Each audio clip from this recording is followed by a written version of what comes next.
calling because I got your speaker over here. What? And I suppose that she knows that I'm almost famous. Neck bang bang, and we dangerous remaining. Time steady changing. I don't know these niggas, and I don't wanna know them. This girl just want that big moment so she can blow it. That's bogus, but I don't tell her what's what. Don't wanna be stuck, cause she's so starstruck. Wanna be around us, but I just rather play the field, rather keep it real, rather take you out, rather tell you how I feel, and show you that this game is for real. Cause I know that you're in love, you're looking for a star.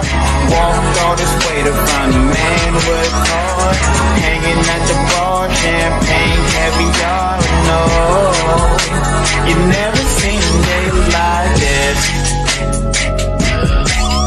like this. You never seen a nigga like this, like this. Girl, you never seen a nigga like this, like this. You never seen a nigga like this, like this.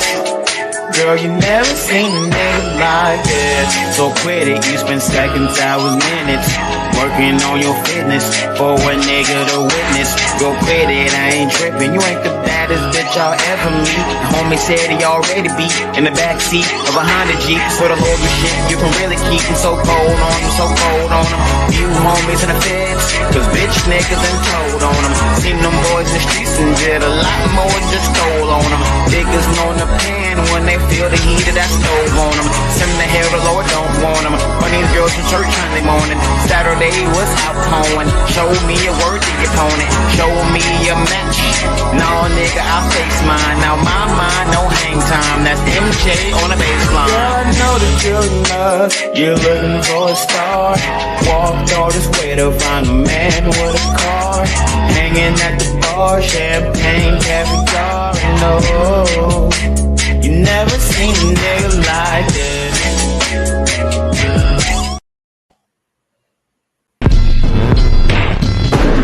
Wanna see my cars on flatbed. Hey, this is a recession, selling that crack dead. Niggas selling super sour and bionic glue, and got Superman powers with a trash new. New Corvette looking like a transformer. No seatbelt screaming on my damn lawyer. Damn, I'm knee deep in the projects, and Hollywood ain't accepting no nigga from the project. New Corvette looking like a transformer. No seatbelt screaming on my damn lawyer. Damn, I'm knee deep in the projects, and Hollywood ain't accepting no nigga from the project. New Corvette looking like a transformer. No seatbelt screaming on my damn lawyer. New Corvette looking like a transformer. No seatbelt screaming on my damn lawyer. New Corvette looking like a transformer. No seatbelt screaming on my damn lawyer. Damn, I'm knee deep in the projects, and Hollywood ain't accepting no nigga from the project. New Corvette looking like a transformer. No seatbelt screaming on my damn lawyer. Damn, I'm knee deep in the projects, and Hollywood ain't accepting no nigga from the project. New Corvette looking like a transformer. No seatbelt screaming on my damn lawyer. Damn, I'm knee deep in the projects, and Hollywood ain't accepting no nigga from the project.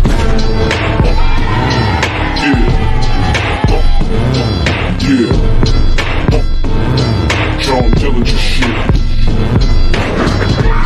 Corvette looking like a transformer. No seatbelt screaming on my damn lawyer. Damn, I'm knee deep in the projects, and Hollywood ain't accepting no nigga from the project. New Corvette looking like a transformer. No seatbelt screaming on my damn lawyer. Damn, I'm knee deep in the projects, and Hollywood ain't accepting no nigga from the project.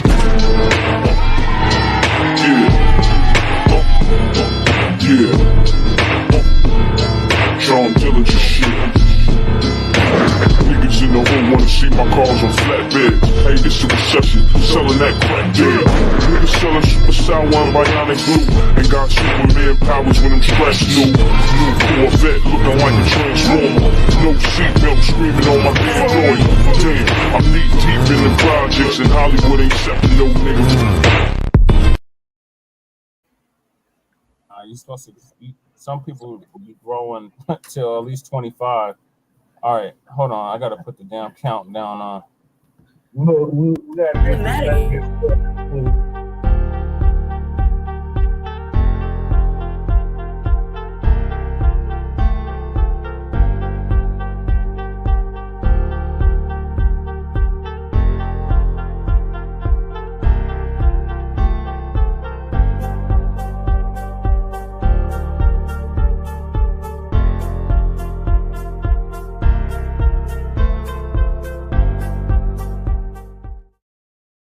growing. You can start getting wider. Hold on, y'all. Hold on, y'all. Grand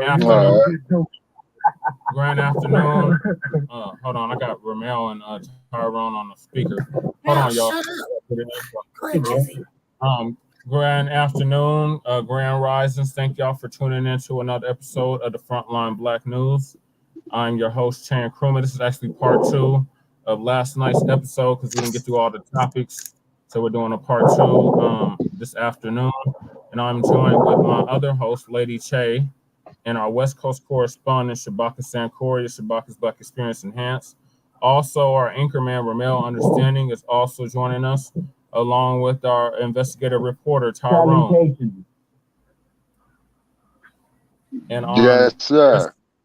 evening's episode or afternoon's episode of the Frontline Blacc News, episode 12, part 2, we were discussing the topics we didn't get to last night. So we got the Democrats that keep finding ways to say no or not right now on paying reparations. Boo. Ice Cube says keep your reparations. It's about access to capital, and we're being shut out.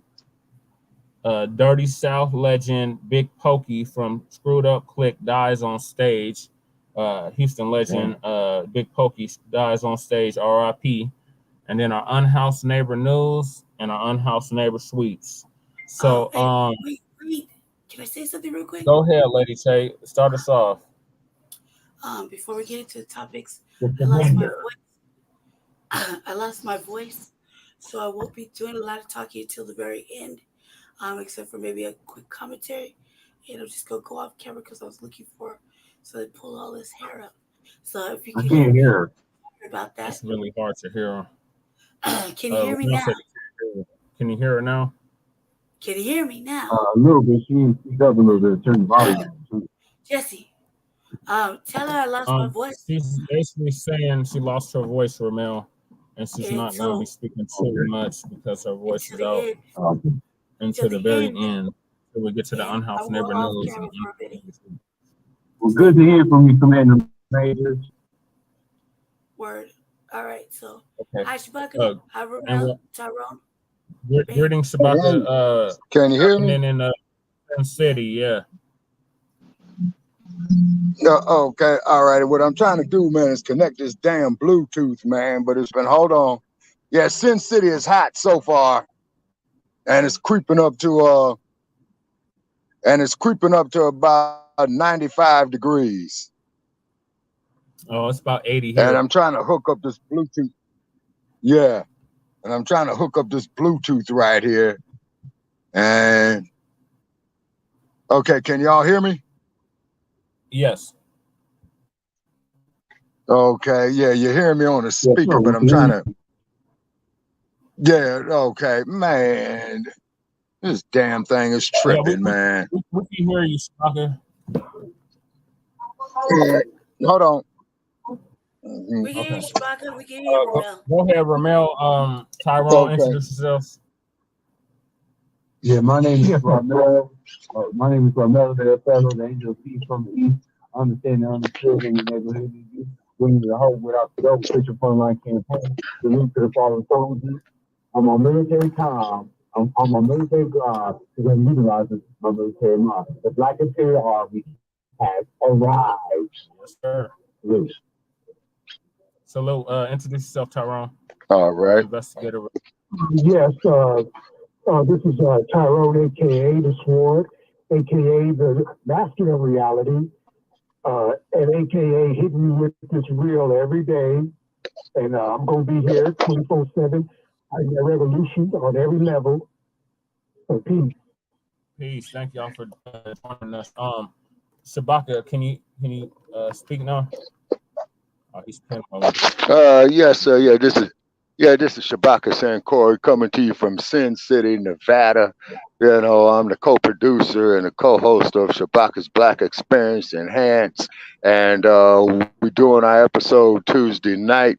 Revolutionary 24/7. I will send you the link. Brother Paris said just got produced about a couple hours ago, so I definitely will send you the link to it. And also too, we're putting it out there to Silicon Game Valley and to all you sorry fucks up there in the Bay Area.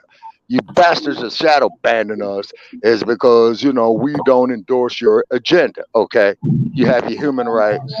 You have your civil rights. Okay, but you... Speaking of that, hold on, y'all. Hey, turn your background down. Yeah. Okay. Speaking of that, we had the Pride parade today. Oh, my God. Ugh. Oh man, that makes me want to vomit, man. Yeah, say is avoid Colfax. Avoid East Colfax today. The zoo is open.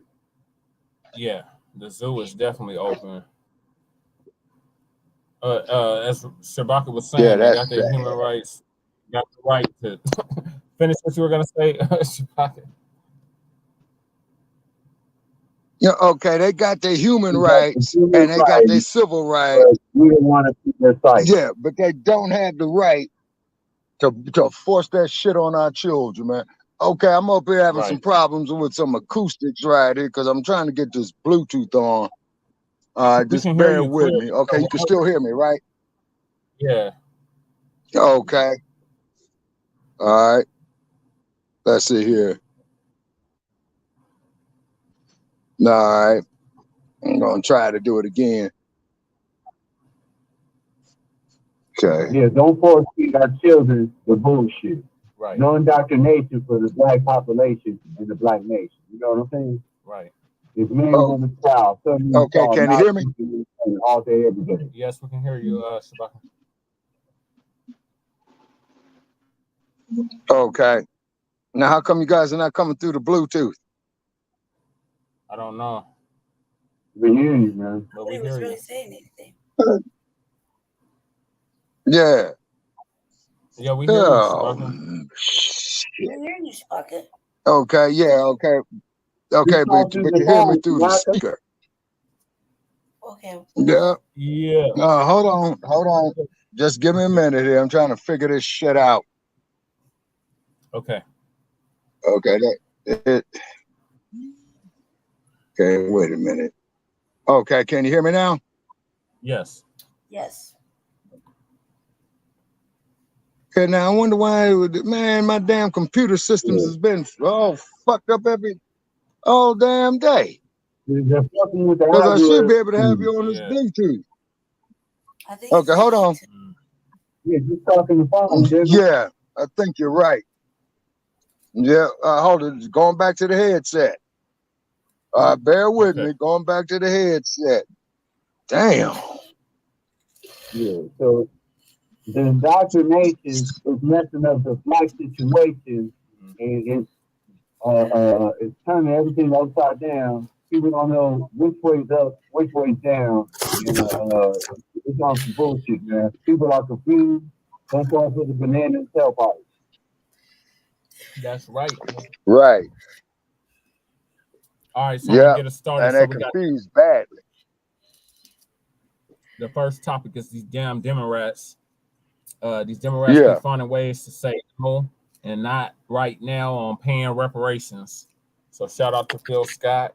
Right. For on this awesome commentary. It's about 30 minutes long, so I'm gonna try to get through it. Let me make sure I got the copyright stolen. Is that from last night? Nah. This is from like a few days ago. No, I'm saying, is that what you played last night? No. Okay. No, these are the topics we didn't get to last night. Last night we were going in on Hunter Biden and Hunter Biden and some other some other topics. Now we're crumb-bumming on the whole Democratic Party. Right. I say this. Yeah. If I like that segment when he was talking about. They said that it's a 700% increase, but it was just like something. Oh, the Asians, the stop Asian hate bullshit. That was crazy. Yeah. I say this. Hey, That's just crazy. I say this. Yes, If I was, hey, I gotta yell to get attention. I say this to say that if my voice was going in, I had so much to say about the Hunter Biden shit. So much to say. But well, tonight on the podcast, carry on. Okay. Ladies and gentlemen, there was an article that came out of the New York Times that I kind of want to just look at an excerpt of this particular article because it's talking about the position that the Democrat Party is in with Black Americans. Now, we know Black Americans have been really stomping the yard about reparations. Reparations is our fight in this day and time. Sorry, the quality on this video was horrible. Okay. Our fight has resonated all over the world because now you see people even within the diaspora talking about reparations for colonization, in which I support them fighting for reparations. Right. And so you're colonizer. History and knowing exactly what the white supremacists have done, have stole from them, and they need to give all their things back. Continuing, in this New York Times article, it says here that Democratic officials had for years nodded approvingly at the idea of reparations, just the idea of it, but as a far off ideal to close the racial wealth gap. In other words, lip service. They wouldn't really in their mind want to give reparations to Black Americans. And I told you that the liberal, and we talking about the white one who's running things in the Democrat Party, because Black folks don't run nothing in the Democrat Party. Right. Not a thing. And whether you're talking about the white conservative, they both agree that they do not want Black Americans to be made whole. Mm-mm. And the reason why they don't want Black Americans to be made whole is because in this wicked system called Babylon, the Democrats and Republicans both feel that Black people have a preordained position in America. And your preordained position in America is supposed to be at the bottom, not transferring wealth that's owed to get you out of that position. They want to make sure that you stay there because white supremacy is gauged off of how Black people are doing and how bad they're doing, even globally. Mm-hmm. No one wants to see the Black man and woman rise out of that position of being at the bottom. So continuing, they said the position that appealed to many Black voters and say who are the Democrat Party's most loyal constituency, and say, but the headline grabbing recommendations say by lawmakers and local and state task forces and say are forcing Democratic leaders to wrestle with financial and political implications sooner than many would have liked. Yes, they would like to play games with you for a few years longer, but now because you're talking about reparations, now you're pushing about reparations commissions, and the California Reparations Commission has put out even $1 amount. That puts more pressure on the Democrat Party. Listen, if Gavin gains with Black people, listen, that's a win for Black people. We say, well, how did that win? We're not getting the money. It's a win because it makes people like me to smile because now we can actually wake more Black Americans up to the games that the Democrat Party play with us. They don't want to see us whole. Mm-hmm. They don't want to see us with reparations. Nope. All they want is for us to show up on election day and keep them in power and not give us anything. So they're not liking having to be put in a position where they either do stuff for Black people or they risk losing power. Now they say continuing, few Democrats in positions of power take seriously the possibility of spending billions of dollars to redistribute wealth, to the descendants of slaves.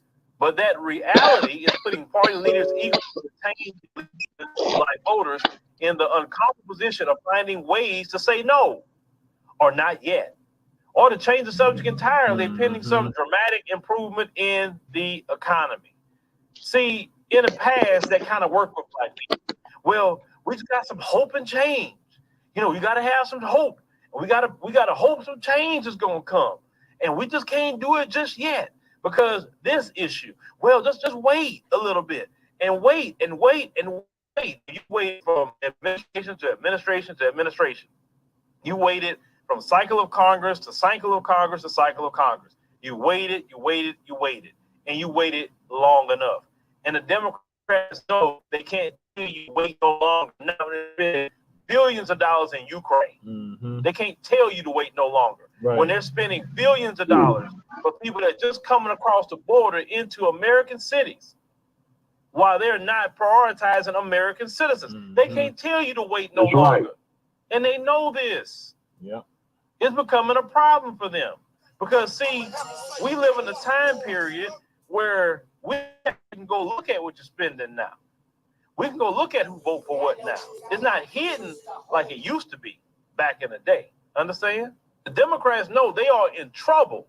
Yep. Because every year there are voters who just show up to vote that lived during the time of the civil rights movement are dying out. They was happy with the Democrats, the civil rights bill.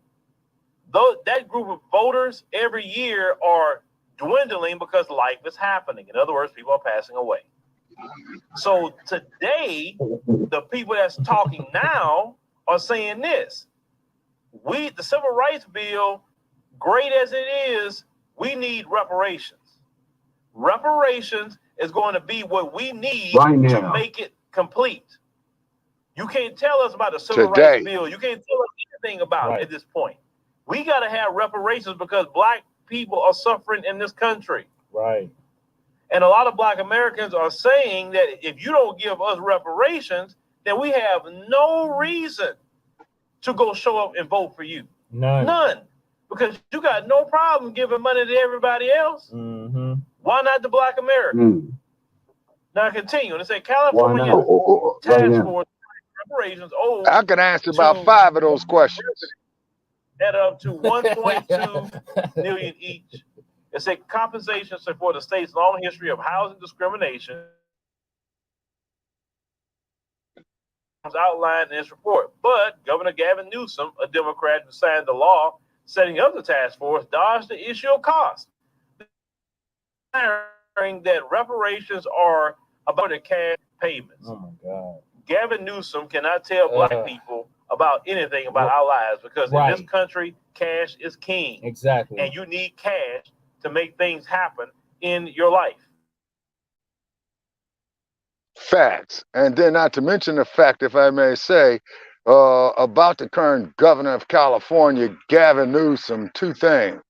One, the son of a bitch, when he was running for mayor of San Francisco, strike that.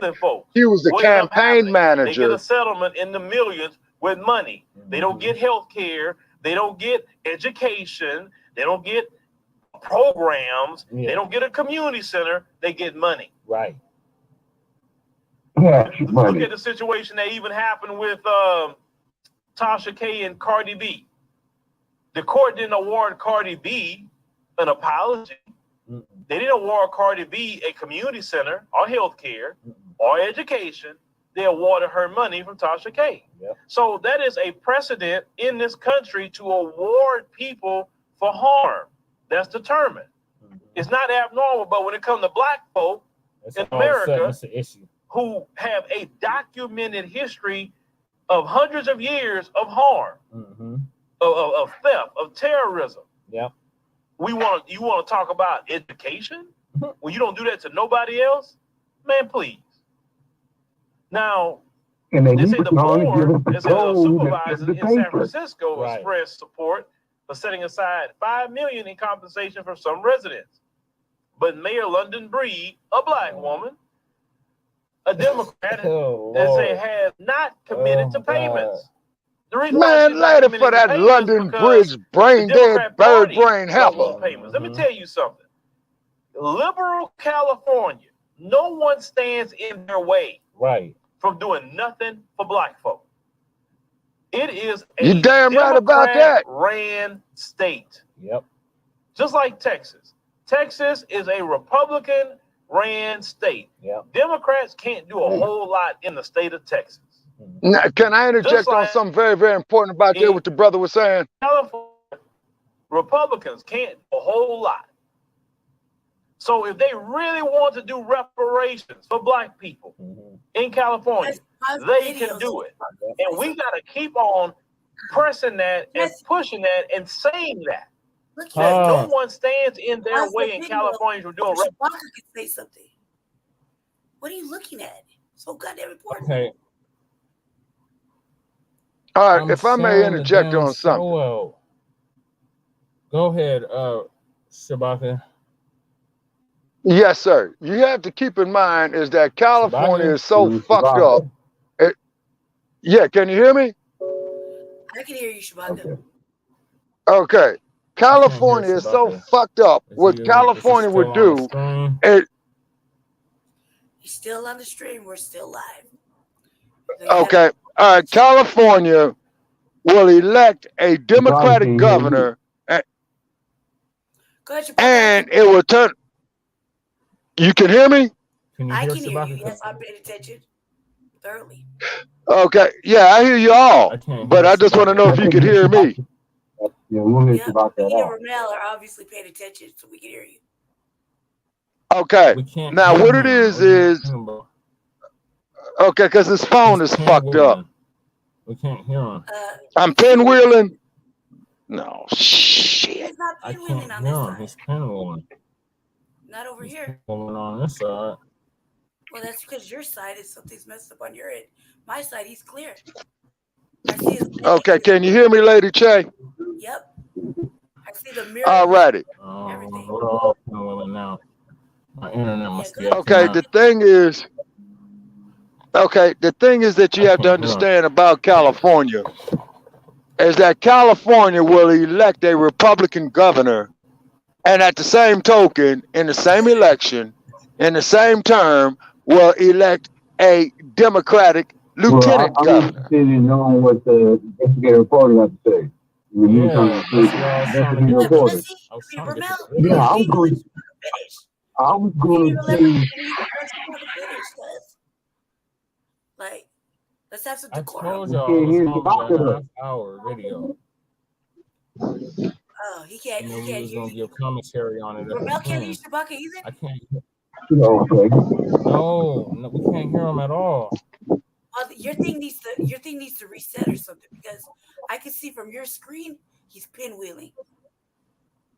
If you would pay attention to your thing, Jesse, you see that on the screen you're sharing it's pinwheeling. I am paying attention to the screen. This way, look at the camera because that's the only way you can tell. It's So still pinwheeling. We got 2 viewers. Stop, because your it's very screen is dysfunctional. Okay, he okay, just but dropped off. Okay. okay. What I'm saying is you. Moving along or what? Repair? No, Ramel. Yeah, hold we got to on. continue the video. We just lost Like, Shabaka. I have to bring yeah, Shabaka okay, back go on. ahead, Tyrone. What were you gonna say? Since You want to bring I the, got you want to let the brother comment Okay. real quick instead of Shabaka Okay, so we just can move Shabaka. on to the video? All right, Shabaka. Okay, It's still can you hear me now? Yeah, now we can Yes. hear you. Yes, sir. There we go. Okay, I was gonna. Yeah, well, okay. The thing is, you have to remember about California is that California will elect a Republican governor, and at the same time elect a Democratic lieutenant governor. California will elect a Democratic governor and turn around and elect a Republican lieutenant governor. See, they did it 4 times, okay? So that's why California politics is so fucked up. Now, that punk-ass motherfucker Gavin Newsom don't give a damn about black folks. Also, too, Governor Newsom, as you know, when you were the campaign manager of a friend of yours who was running for mayor of San Francisco, you were fucking his wife, okay? So therefore, that there just goes to show you what type of character Gavin Newsom is. Okay, now, the reparations hearings is scheduled in Sacramento for June the 29th, I believe you told me, Brother Paris. And I'm going to make it a point to get on there. And not only is California needs to kick out its reparations of how they mistreated our people during the California gold rush and what they did to William Leitersdorf, who was the first black millionaire in California during the 1860s, and they even got a half a block in San Francisco named after him, called Leitersdorf Street, who was a descendant of slaves of the Dutch. That's why he has the name Leitersdorf. And then in his systemic racism, through his murderous ass goddamn police departments from San Diego, Los Angeles, San Jose, Oakland, San Francisco, you see what I mean? And then it's the history of housing discrimination. Also, to the history of you and I discussed, Brother Paris, of redlining on loans. Yes. You see what I mean? And then not to mention the fact of how Hollywood degrades us as a people. And then keep in mind is that in the 1930s, that black people were not even allowed to live in the section of the city of Los Angeles called Hollywood. See, so this is why we have stated, well, fuck the Academy of Art, of Motion Picture Arts and Sciences. Fuck the Screen Actors Guild. Fuck the Screen Directors Guild. Fuck the Screenwriters Guild. Oh, yeah, you dudes out of business. Artificial intelligence just took your goddamn jobs. Man, the only thing I know about that is this. As far as I know, but from coming across my information, man, I've seen very little on them because the last I got on them is that they're saying they're going to allow artificial intelligence to start writing movie scripts. And then, of course, as you know, artificial intelligence are being programmed and fed certain agendas. You see what I mean? Yeah. Yeah. And the problem with like, the AI, that the alphabet community deserves to be treated like humans or some shit. Right. Finish this. And yes, sir. Now you gotta go to Tyrone. Oh yeah, Tyrone, what did you have to add? Yeah, I was gonna say that right now the dollar bill is going to become worthless, but what they have in reserve is that gold. They could give us reparations through gold. They ain't got no damn gold. Fort Knox. You know, yeah, that's what I'm saying. That's what I'm saying. So that is just put them in more debt. The only gold they got is the gold they stole from damn Afghanistan and Iraq. That's what all that was about. They ain't got no gold. Fort Knox is empty. Okay. I believe that there too, and that's paper money. You know, you assume that the only thing you're gonna be able to do with paper money is just wipe your ass with it. They want you to do everything on these goddamn cards. Yeah, they're going to the blockchain. Exactly. You see what I'm saying? And then what they could do, man, if they want to censor you, they'll just deactivate your card. If you don't get the vaccine, deactivate your card. Yep. Cut your chip off. Yeah, and then as far as employment is concerned, we need to have a discussion on Shabaka's Black Experience on our podcast about what to do about getting jobs, working from home, and getting virtual jobs. But we still got to figure out a way of getting the actual gold or the land, is because they could devalue the money. But I think, with the proper tactics, we could put enough pressure on these motherfuckers. You see what I'm saying? To do it. Here's the thing about the land, because I keep hearing, we want land, but you still gonna need money to maintain the land. Just doing these little. Well, of course, indeed. 3 years, that's a lot of work. And when you're talking about whole acres of land, that's even more work. You're gonna have to have like a whole family, several families working on the land to even get it cultivated, to even start growing anything. And then you got to watch out because, like I said, Monsanto Bayer has co-opted the seeds. So the seeds have been co-opted. You got to know where you're getting your seeds from. That's why after every harvest, I try to save seeds from the harvest so I can replant the same stuff the following year because you don't know if you're getting GMO seeds. You don't know if you're getting ultra tainted seeds. Because Monsanto Boy got the lock on that.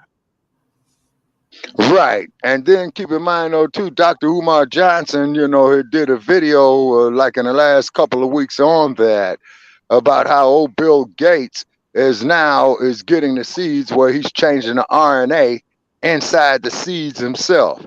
Plus, this asshole is up here is trying to make synthetic chicken and synthetic meat. Well, me and Tyrone spoke about. They already got us. They already got us consuming human flesh, human meat, not for human consumption. I mean, when you look at Crack Donald's, everybody love. I'm not loving that shit, but they say I'm loving it. Crack Donald's, Murder King, BK, all that shit. Carl's Jr., all that shit. Wendy's is serving you horse meat. And people don't even know it. Yeah. So I mean, and these are human rights violations. You see, these are scientific. Used to do it, which is far. And but it's the revolution gonna be televised. That's all I'm gonna add. It's the revolution gonna be televised. We're gonna have to go back to living off the grid and all that shit. Like we've been trying to prepare our people for this for years, but it's kind of falling on deaf ears. But those that's gonna know, we're taking the proper steps to doing that. Like I'm getting myself acquainted with growing food. I've been doing that for 3 years now, growing my own food. I know exactly where. And also too, I know exactly what it came from, because I planted it, I let it grow, and I harvested it. Go ahead, Shabaka. Yes, sir. And then also too, we got to get our young people to get some education, off in that, as well too. Now, don't get me wrong. I love the human drama of athletic competition like everybody does, and the Smuggets, up there winning, and then as you know, Brother Jay, you was goddamn Heat and forgot that they were representing the Santa's land. Yeah, man, I forgot that. Yeah, so I stand corrected on that.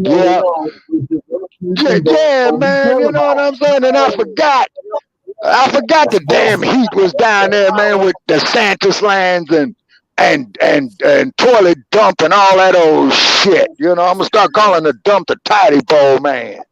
Yeah, I need my ass whooped for that one. Sorry, Denver Nuggets. But however, as we all do know, preseason is getting ready to come up where the Raiders and the Donkeys got to play each other twice in the regular season. Go somewhere with that Gator shit. We are Bronco country. I got a big ass goddamn picture portrait that says Broncos on it at the old stadium, not in fucking Invesco Field at Mile High. But yeah, as opposed to Mile High Stadium. Mm-hmm. Okay. All righty. Okay, you guys are definitely 5280. Yes, yeah, that is the. Tyrone, did you have anything to add? Because I got to finish this video, y'all. Just in closing, I was saying, man, that the black families definitely need that reparation in cash and not all the more promises or programs. Like you said, usually when they settle for a lawsuit for wrongful action, they pay tax. Yeah. Right. And that's what we need. Yeah. Yes, sir. You get no argument. And then also, and then also too, I do know is that the NOI is that they had farmland down there in the South, for over the years, where they were raising cattle also too, where they were growing agricultural products as well too. You see what I mean? So those are some healthy diet plates, that the Nation of Islam has got going on as well too. You see, but however, this is why the hashtag resurrection of the mental dead was created, is because you get these damn Reverend Ham Bones and pulpit pimps and shit that New Era Detroit had went and exposed about 6 years ago, and I played their video on how they exposed the jackleg Okay, and also too, Tyrone, we did do an episode called Jack Legs, Pulpit Pimps, and Poverty as well too. Yep. And keep in mind, family, you know, we've been through a lot, but we got a lot of ways to go through it, and we got to start, you know, implementing these changes now. Is because, you know, you got this Bill Gates fake or whatever want to have artificial intelligence that feeds us lies, that want to go out there and make police robots, as Brother Che. They're trying to have robots do the labor now. Yeah. Yeah, exactly. They want to have robots as the police. Yeah, they were wearing RoboCop Terminator Yeah, time. they already got attack dogs doing this stuff. See that shit on TV. Yeah, Yes, sir. We talked about that. And you got the drone. Yes. These motherfuckers, they ready to war. Yeah. Yes. And then keep in mind, family, you got to look at something else too. Now, where they had a RoboCop dog at, guess where it was? You know, where they started to test that. San Francisco. I'll give you one guess. You know it, straight there from London Bridge, heart of Silicon Game Valley. You know what I'm saying? Artificial intelligence. And then just like they said in that movie, The Terminator, I remember that motherfucker ain't gonna have no feelings, no reasoning, no negotiation powers. All it's gonna do is do what it's programmed to do, and that's gonna be to kill us. Oh yeah, well that's a given. We've been knew that, but I gotta finish this video, y'all. Hey. All right, okay, let's finish the video. Y'all. Be here all day. Okay. Because I gotta leave in 30 minutes myself to go to work.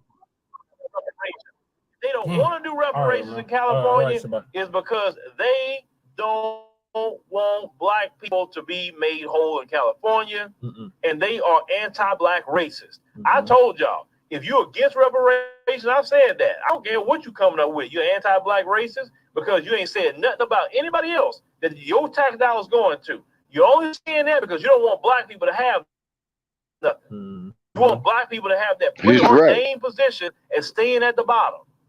And black people coming from the bottom messes up social order. Understand? That makes people nervous to see black people. You don't understand that. If you're doing good, even as an individual, that makes some people nervous. Right. Because they know they can't do anything to you because now you got resources.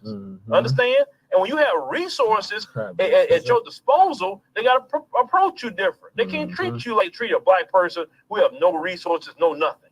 Right.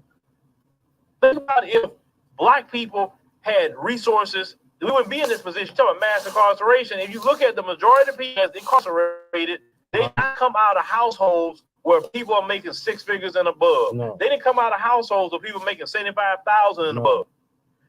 Hell, a lot of them they come out of households where people making 50,000 and above. A lot of times it's low income. Right. Because when they get in the system, they don't have to fight anything. Or do they have any great businesses like that? No, but what if you get some capital? It's a lot of black businesses right now that's small. And if they just had an injection of capital, they would invest in their business. They would, maybe a little brother or sister cooking out their kitchen. Maybe they won't buy a food truck. Man, if I get this food truck, I can open up a restaurant. You know what I'm saying? That's what black people had, and that's what they don't want. They don't want black people to know. That's what it is. You have to understand, in the Willie Lynch letter, it said that to keep them dependent on us. That was in the Willie Lynch letter. Right. Why? Because if you keep them dependent on us, then they will be subservient to us. If you keep them believing in their system, then they're going to put all their faith in them, right? And believe in their system. So black folks waking up by the Democrat Party is shaking things up. And I like the Shields can't everything the Shields are saying, it doesn't make sense. All you got to do is question the Shields about black people and really home in just on us. Once you get them out there, everybody craps. I don't care about what everybody doing. That is the most powerful position that you can be in as a black person, is when you tell them, I don't care about everybody, I care about black people. That's it. Other folks don't care about black people, they care about themselves. and I'm going to take the same Exactly. position as all these other groups. Hey, Yeah. they care about their community, and that's fine. I'm not against them for that. I care about mine. You should care about yours. I don't want to hear nothing about everybody. That's a function of government to do things for everybody, right? But it's certain things that we need that has to be taken care of, right? So let's continue. Now, they say that Biden and Kamala, as candidates in 2020, endorsed a federal study of reparations, and they still do. They say, but they have expended little political capital to advance the project in the White House. And let me tell you something even about Biden himself can write an executive order and do a commission on his own about a study for reparations. Now, he could not do cash payments. He couldn't do cash payments the way that, because he would need Congress for that. But if he wanted to set aside some money that he has available, he could do that too. But it wouldn't be enough to pay reparations, right? But he at least, if he was serious about a commission, he can do it. Now, they said Mr. Biden has spoken on the legacy of systemic racism in America, but has not issued an executive order to create a study commission on reparations, as some have urged. They say, continuing, they say, as long as people are talking about this, they say it's a positive for Democrats, said a David Townsend. He's a Sacramento-based consultant to many in the moderate Democrats in the California legislature. They say the problems don't start until you have to start writing the checks. Even a Democrat strategists know that it's all good to talk about a study, but it's all talking about some checks. That's a problem, even with Democrats. Let's continue. They say the issue presents a dilemma that quietly divides the Democratic voter base. They say in polling, Black voters broadly support reparations, but other groups that Democrats cannot afford to push away in the run-up to the 2024 presidential race largely oppose them, including whites, Asians, and Hispanic voters. They say according to a poll of Americans conducted, it said by the Pew Research Center in 2021, it said fewer than 1 in 3 Americans agree that descendants of slaves should be repaid in some way, such as with land or money. It says 77% of Black adults favored reparations.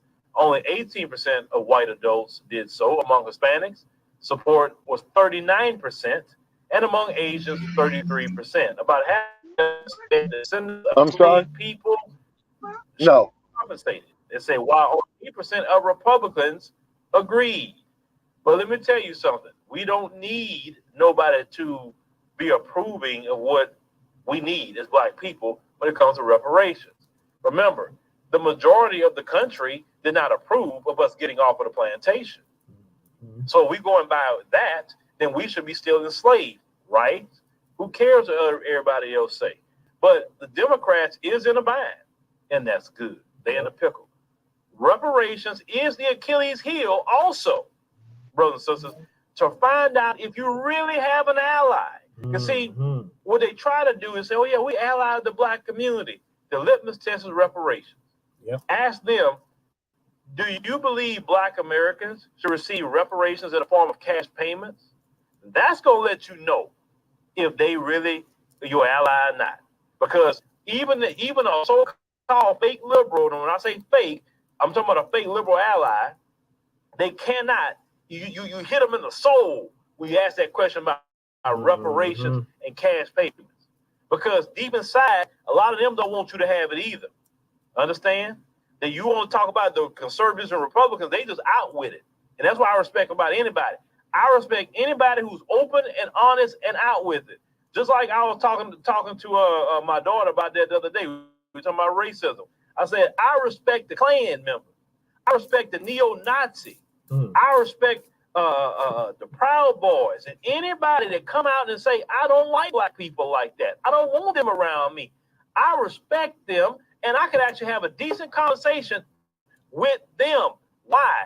Because we understand each other very well. I'm good with him. I respect that man. What I don't respect is you feeling just like them, but smiling in my face. Feeling just like them, but saying you're an ally. And you're not an ally. Because you quietly support them. You go on the side or behind the scenes and say, yeah, you know, I can't say it out loud, but you guys are right.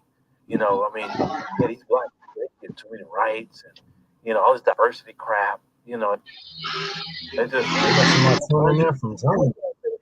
behind the scenes.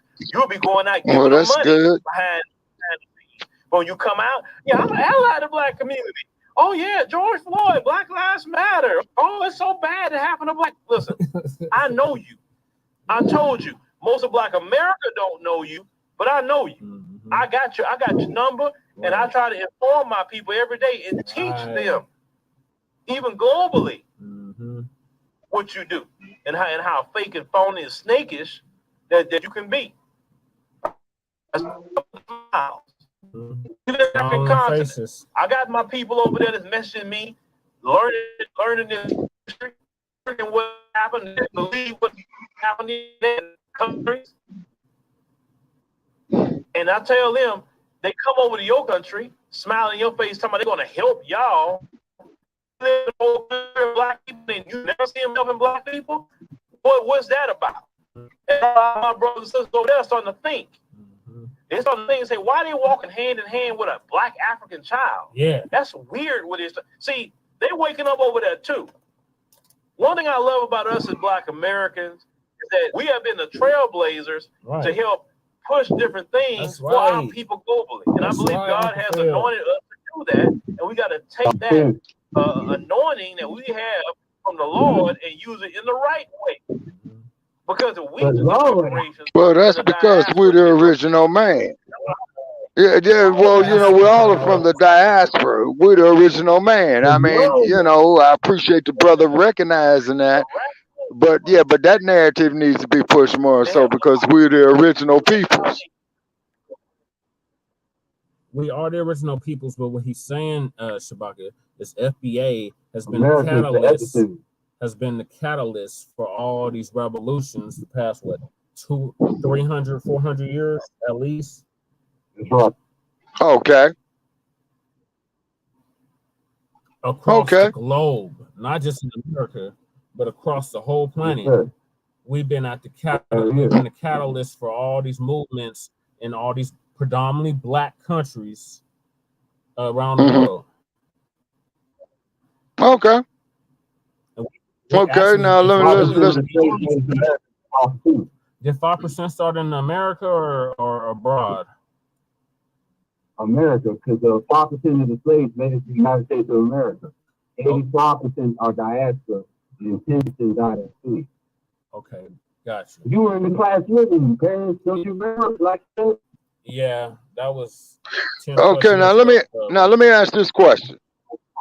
Okay, now when Dr. Nkrumah did his thing in 1957, was that day the first African nation to gain its independence from the colonizers? On paper, I believe so. It was Ghana under Kwame Nkrumah. Yeah. Okay, under your namesake. Okay. No, 1957. I got my name. Was it 57? I thought they taught us 60. It might have been 57. But okay, that there was. Okay, in 1960, that was Patrice Lumumba, who was in the Congo. Yeah, Congo got their independence in 1960. It was several African nations that had got their independence in 1960. Yes, sir. And then all the way up through the 60s. Now, wait a minute. I'm turning back to the times of history now. Okay. And then also, too, in the 60s, then you had a lot of them that was getting their independence all at once. Like Kenya was 1962. And I think Tanzania was like 19. Somalia was 1960. Before that, it was British Swaliland. Right. Guinea, Namibia, Guinea-Bissau. Guinea-Bissau, yep. Well, there's two Guineas. It's Guinea-Bissau and Guinea-Conakry. Oh, okay. Yeah, I learned that in. And then Thomas Sankara. Okay, and then you had Thomas Sankara.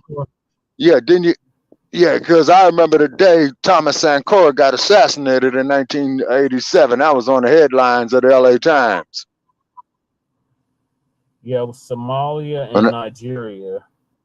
in 1960. Right, and Ethiopia never been conquered Not fully. since 1100 AD. The Italians attempted and lost. I believe that was under Mussolini. Yeah, that's World War II. Or was that World War II? Okay, yeah. Yeah, because Hitler and Mussolini were allies. It will not be televised. Some power to Gil Scott Heron. He's the one that came up with that term. The revolution will not be televised because it's going to be us. It's going to be us making it happen. They're trying to make it feminine. You're not going to watch the TV and see it happen. You're going to go out and make it happen. Oh, it's going to be televised because everybody's going to be out there with their damn phones. It'll be televised. No, because if they cut the satellite, then what? If they cut the satellite, the internet, and the power. Yeah, my brother. Tyrone, you said what is it? You want to comment, Jimmy? You got to comment? What about you think about the Congo? No, the comment was about. We were talking about the African nations that gained their independence. Oh, yeah, ain't no doubt. That's got to be paramount because of the resources and stuff. That's why they keep conflict and instability going on in order for us not to be able to consolidate our forces and monetary gains. You know what I'm saying? Right. Yeah, that's got to be one of the okay, I stand corrected, Shabaka. And becoming independent all internationally. So 1957 is when Ghana gained its independence from Britain. Right, they were the first ones. Sure. In the 20th century is what I'm saying. Oh, okay. Yeah. And we were saying that FBA, Foundation of Black Americans, Descendants of American Chattel Slavery, were the catalysts for all of these liberation movements and revolutionary movements across the world. Right. In Black nations. Yes, sir. Okay. All right. I'm gonna finish playing the video, y'all. Okay. It's like maybe 10 more minutes.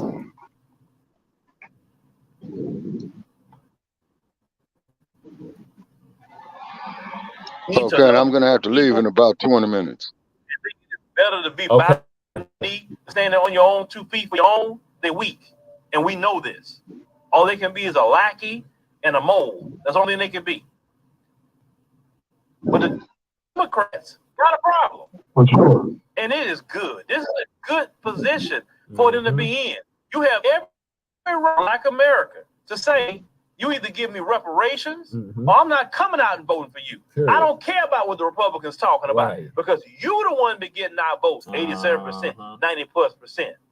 You the one said you was an ally. Yeah. You the one lied. We can say lied now and said that you was going to do police reform. You lied about qualified immunity. You lied. I got Black Democrats telling me that they are even upset because they lied to them. Biden did nothing. And not only that, not only here in our home here in Colorado and Denver, we had a amendment in slavery in the state of Colorado, and they still got prison labor going on in the state of Colorado. Okay, now can I say something? What is that? Okay, can I say something about that prison slavery, if I may, and please correct me if I'm wrong. Okay, it's because yes, sir. You know, some of that has been a deflection, but if you're saying that in regard to Black inmates, oh yes, sir, absolutely. But any other group, I could care to fuck less about them. Yeah, I'm definitely talking about us. Yeah, exactly. Okay, all right. Except for punishment as a crime, the 13th Amendment. I don't care about everybody. I'm talking about Black people. Everybody not getting shot 17 times in the back. Everybody not didn't go through what we went through with slavery and Jim Crow. Everybody didn't go through that. Right. So when everybody have our story and something we listen, everybody not dealing with what Breonna Taylor dealt with. Everybody didn't go through what Sandra Bland dealt with. Everybody's not dealing with Michael Brown, what he dealt with. That's not an everybody issue. That's a black issue. Why does his premise sound so familiar? Story and that story. I don't care about those stories because it's not a norm for you. When it comes to norm, then we can have, because that's what they like to do. They try to do this comparative thing like with black people. He's been around for a minute. You don't have the body count to compare. You don't have the blood to compare. You don't have the mass incarceration to compare. You don't have the experiments to compare. You don't have the towns that was destroyed and a lake full over it, like Lake Lanier, to compare. So when you start having equal... Well, I don't mind the brother saying what he's saying because he is right, but I have heard these narratives on another platform. I'm just not going to say the name of it. We're all quite familiar with the platform. Because they don't have anything similar to ours. But the Democrats is not a group of people that I trust. I don't trust liars, folks. I don't trust liars. Right. If listen, if you're in a relationship with a man or a woman, if they kept lying to you over and over and over, lying to you, what eventually are you going to do? You're going to have a trust issue with them. And they kept lying and kept lying and kept lying. You say, look, I'm not going to be with you anymore because you're a liar. I can't trust anything about you. And if you're going to lie, you're going to cheat. You're going to cheat, you're going to steal. You're going to steal, you're going to kill. So I don't want to be around you. So black folk, if you wouldn't be in a relationship with a man or a woman that's constantly lying to you over and over and over and over and over, why are you having this political relationship with a Democrat Party? Right. Why? They have done nothing for us. Not a freaking thing. That's why they try to pivot to say everybody. Oh, I did this. They talk about functions of government. Look, Biden and them did the infrastructure plan. That's a function of government. Every country needs infrastructure. That's not for it. That is for everybody. You should want to have infrastructure, right? Why you trying to pat us on the back and say, see, that's for black people.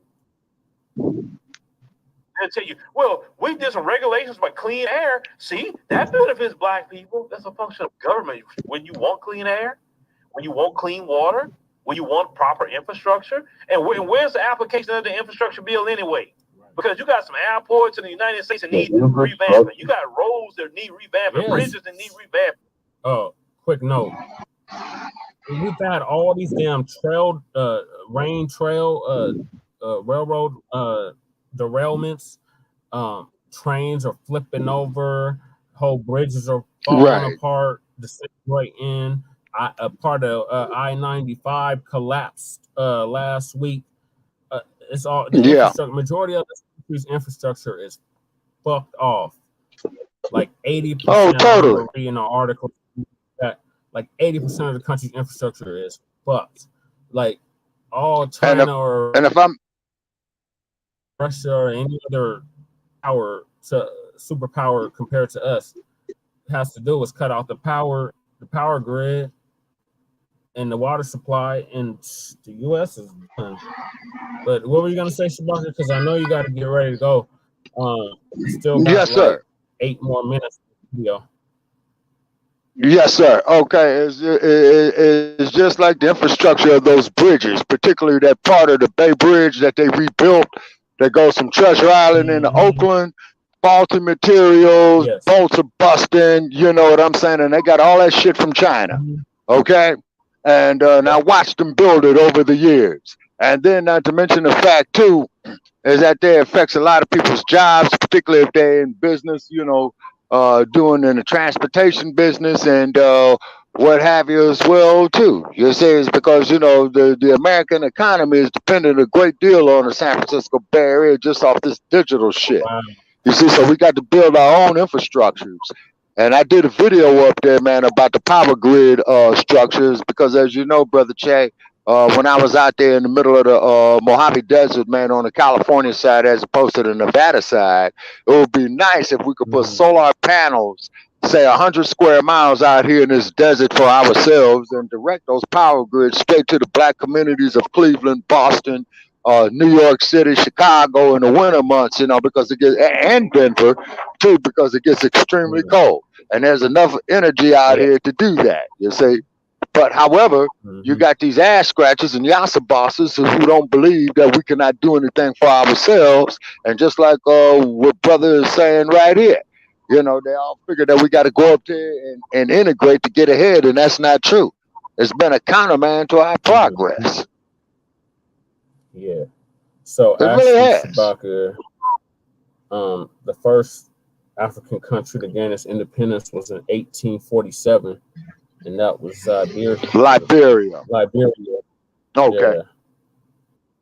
Yeah. Okay. Followed Yeah. by Okay. South Africa in 1910, or Zambia in 1910, Egypt or Kemet from Britain in 1922, Ethiopia. They're claiming Ethiopia was colonized. Ethiopia, People's Republic of the Congo or Zaire by Italy. 1941, Libya, Socialist People Liberian Arab something. 1951 from Britain. Sudan, 1956 from Britain and France, or Britain and Belgium. Morocco, 1956. Tunisia, 1956, both from France. Morocco, 1956, from Spain. Ghana is 1957. Okay, so there was some that predated Ghana, but yeah. Okay. Those were the years. All righty. I stand corrected. It's all good. Colonized, but we've always been told it wasn't colonized because Italy did not colonize the whole of Ethiopia. Right. It's because what happened is that I did research when Haile Selassie had made a younger brother, about 25, 26 years old, as one of his generals who had went out there and got rid of the Italians out of Ethiopia. And I mean, they smashed them bad. But I and that's when they were up under Mussolini. Yes, sir. Mussolini, yeah. Come on, computer. Where's all that construction at? And what's the construction jobs? Since you say you do something for black people, where's all the applications that black people can apply for those construction jobs? Building the infrastructure of America. You understand? They're weaponizing government in many states to try to get rid of certain programs that benefit black people. Biden says nothing. He says nothing. And I told you, when the white supremacists, when they really agree with what they're doing, they stay silent. They don't say anything. I told you, their silence means a lot. It does. Just like you see the majority of them in America, a lot of them are silent. That happens in this country. Because if they really was an ally, they would actually stand up and say something. If they really was an ally to the black community, they would fight in laws change. They would use their privilege that they have right now. They would use it to go against them, but they don't want to go against them because they don't really want to be equal to the black man and woman of America. They don't want to be equal to nobody, as I told you in previous podcasts. They have a false system. They have a false system that was built on lies and falsehoods, and their position of being at the top is a fraudulent reason to be at the top. It's not based on, hey, you're just a better man, and that's why you're at the top. No, in order for them to be at the top, you have to steal, lie, cheat, sabotage, etc., and maintain that through military and police. That's how they maintain that. Anytime you bring them to an equal playing field, they're dominated. They're dominated. It's just simple. And they know being equal to everybody is not good for them. Because being equal, they gonna go to the bottom. They know that. Oh, they know. And the opposition of being at the bottom as black people, that's also engineered too. Because why they fight so hard for you to get certain knowledge? Why they fight so hard to sabotage you in business? Why they fight so hard to try to not let you come up Because they know if you come up and even get in the area with them and compete with them, you dominate them You don't need every them no time. more. Exactly. They know who you are and they know who Right. they That's are. why they shadow banned us. Right now, even globally right now, other countries are saying, wait a minute, hell no. Hell no. We're not living in this soft system where you staying at the top and the rest of us staying at the bottom. Man, we're sick of that. We get together, and that's what you're seeing right now. Yeah, if you pay attention, all these nations getting together and saying we are sick of this system where you staying at the top globally, and the rest of us got to stay at the bottom, and you even earn that position. Right. Those are called white dollars. So I will say this: it is a great time system to be alive, in the earth. White it is dollars. because you are seeing a change happen, and they seeing a change happen, and I'm watching this situation even globally, and there's nothing they really can do to stop it. The only thing they can do to stop it is go to war. The war. I'm talking about the Western powers is going to cost them something. They know they're not going to come out of it the same.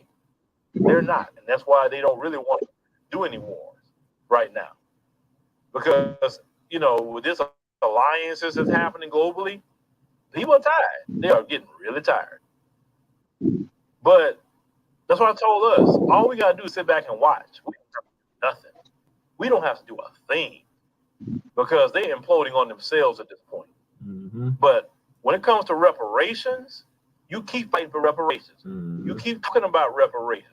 You keep putting it out there, because even the scriptures teach that you call those things that be not as though they were. See, when you speak about reparations, when you tell them, oh, you're going to pay reparations, you are prophesying reparations even in the spirit. And this is why they get upset about it. You haven't got to die. I haven't got to die. Right. So why are they getting so upset by you saying it? Yeah. Why are they getting so upset about you declaring it and you going to pay reparations? White guilt, that they white can't stand when you say, oh, yeah, you going to pay for it. You sure are. I ain't paying anything. Watch. You dollars, it's coming. White lies. Because white lies matter. Y'all, you believe it or not, when you saying that you going to pay reparations, you literally waging spiritual warfare on the white supremacists when you say that. Because you haven't got a thing, and they angry about it. White you got inferiority. And things manifest in the spirit first before it manifests in the physical. Y'all, anybody who got sense knows that. That's why they get so upset when you talk about reparations.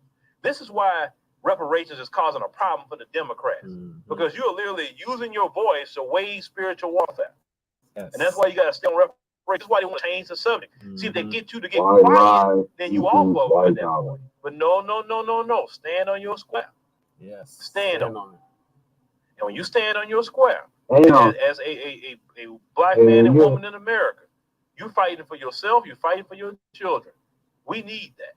And whatever we choose to do with our reparations, our business, our problem. Right. Whatever it may be. If we want to go blow it, that's our issue. Right. But they don't care about you blowing it. They care about you using it for the right thing. Right. Some people may build some things up here.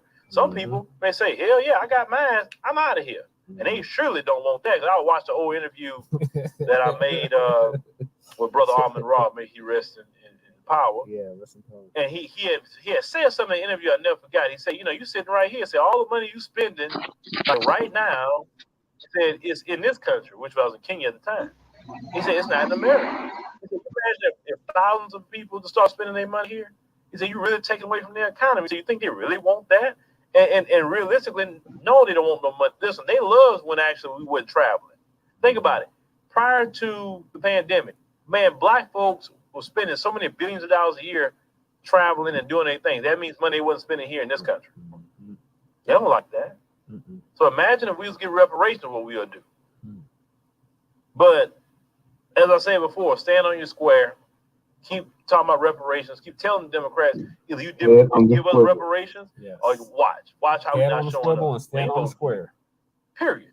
Reparations. Then some of them say, even some Democrats, you can't be a one-issue voter. The hell I can. Right. I'm just like the white folks about the Second Amendment. Right. That's how I am. I'm a one-issue voter. They try to change that. You can't throw the baby out of the bathwater. That baby gone. Stand up when you say that baby. You're not a girl. I can't. You're a boy. Ain't my baby. They saying this I sure can throw it out. To do it sitting down. I'm like, oh, you got to be like that, brothers and sisters. When it comes to your stuff, you got to be very dog eat dog. about anything that's for you. No, Because all these other groups are like that. Why aren't you? We have to make sure that we fight and stay on course. It's just that simple. They just keep going for it. Because understand something, when we fight and we are proven in history, we show our last everybody. Everybody eventually gets weak. Everybody like, okay, here. Whatever how you give it, But keep up the fight with reparations because the Democrats, they feeling the heat. They're gonna have to do something, or they just gonna be winning every single year, and I'm cool with that too. All right, Shabaka, what are your thoughts on the way tonight out? On the podcast, ladies and gentlemen. Shabaka? Yeah, my thoughts on that. Yeah, that brother's absolutely right, and everything that he says is because see, this is why they keep us so divided. You know what I'm saying? Through the street organizations. Now, imagine if you take all them factions and unite them. You see what I'm saying? That would be a force that they cannot deal with. That was proven in 1992 when they had the rebellion in Los Angeles. Also, too, the reason why they don't want to give us the reparations is because, see, that could be startup capital. You see what I'm saying? That means we can open banks. That means that we can start acquiring land. You know, the 4 factors of production: land, labor, capital, and risk management. What is risk management? Entrepreneurship. Somebody's coming up with an idea to innovate, to make a change. You see what I mean? Okay, but the thing is, though, is that they don't want us to do it. You see, it's because, you know, classic point. Look at BET. Look at BET. See, when Robert Johnson sold BET. Now, Tyler Perry's trying to get it back, but he's going through a whole bunch of, hoops that he's got to go through because Paramount does not want to let it go. Listen to our archives and watch our old videos, our old shows. But yes, sir. The next topic is actually about capital, in a sense, because Ice Cube was saying to keep your reparations. It's about access to capital, and we're being shut out. Yeah, yes, sir. Ice Cube is absolutely correct about that. I appreciate Mr. Cube of telling that movie company of a movie that he was doing. They want him to get vaccinated, and he told them to go fuck themselves. And Mr. Cube most definitely is right about that. You see, because capital is that's where you start to move and shake at. You see what I'm saying? See, this is what Stinky Bird has done. This is what Fuckbook has done. They were televising his league, the Big Three. Yeah. Okay. And Tweety Bird, Stinky Bird, and Facebook, you know, with their crooked politics and all that old crap. You know, that's why they're trying to keep their capital going, is because I don't know if you realize it or not, but when Mark Zuckerberg first started Facebook and they started making that money, you know, he took up legal residence in a foreign country, so he does not have to pay the U.S. no tax dollars. You know this, right? Yes. Okay. All right. So that there goes to show you about how much he cares. Just like when they had Zuckerberg's ass up there in front of the U.S. Congress, and who was the senator from Texas was telling him, or saying that, hey, Mr. Zuckerberg, would you like to have people know what hotel you slept at last night? He says no. He says, would you like to have people know where the last gas station that you went to put fuel in your car? No. And the congressman said, yeah, that's the issue that we're talking about. But you want every damn body else to go through that and do that bullshit. But you don't want to do it. So what you have right there is fascism. See, intellectual commercial fascism is what you have. So I appreciate, Mr. Scott on what he was saying, and Ice Cube, about how essential it is to have capital, because that way there you can move and shake. You see what I'm saying? And need to have venture capital firms, for black businesses. Although that when you start out to get your seed money, you're gonna have to give them like about 65% of your profits. You see, but even a better way on raising capital. Grassrooted. See? Yeah, but you gotta already have Grassrooted. money for You already got to have money for, reparations. But to have what, would Brother give us Che? that principle in order for to have that investment. Right. Well, see, that's another good thing about the reparations, you see. But then also, too, what'll happen if they do give out the reparations, which I hope they do? How do you know they're not going to devaluate the dollar just to prevent us from getting Well, reparations? Because one thing about this, that's gonna hurt them. Though. They still relying on the dollar too. So I keep hearing the dollar about well, to crash and all this and that, but that's gonna hurt them too. That's just like if they fucked up the no, power yes, supply sir. or the water supply, that's gonna hurt them too. Oh, yes, sir, absolutely. And this is why, you got them playing Space Cowboy, you know what I'm saying? And the next time they get on that shit, that SpaceX, and the motherfucker did blow up from what I understand, that I saw on some foul news, they need to fly their stinking asses to the sun, man, and do planet Earth a favor, man, you know what I'm saying? Really. Get no Because, argument from because they us. got because they got too much goddamn economical power. I mean, here you got this motherfucking Microsoft, you know what I'm saying, that's charging you now for you to use the word processor on your laptop. You got to pay for it now. See? And that's that same son of a bitch who's going up here buying up all the farmland to do the, to modify these crops to kill them. Making synthetic food. I got it hitting in the cut. Oh, shout out to Cuz. Let's see, Cuz. Al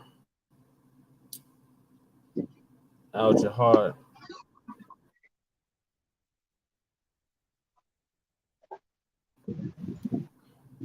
Viewers. One of them is the Crip homie from from Nutty Block.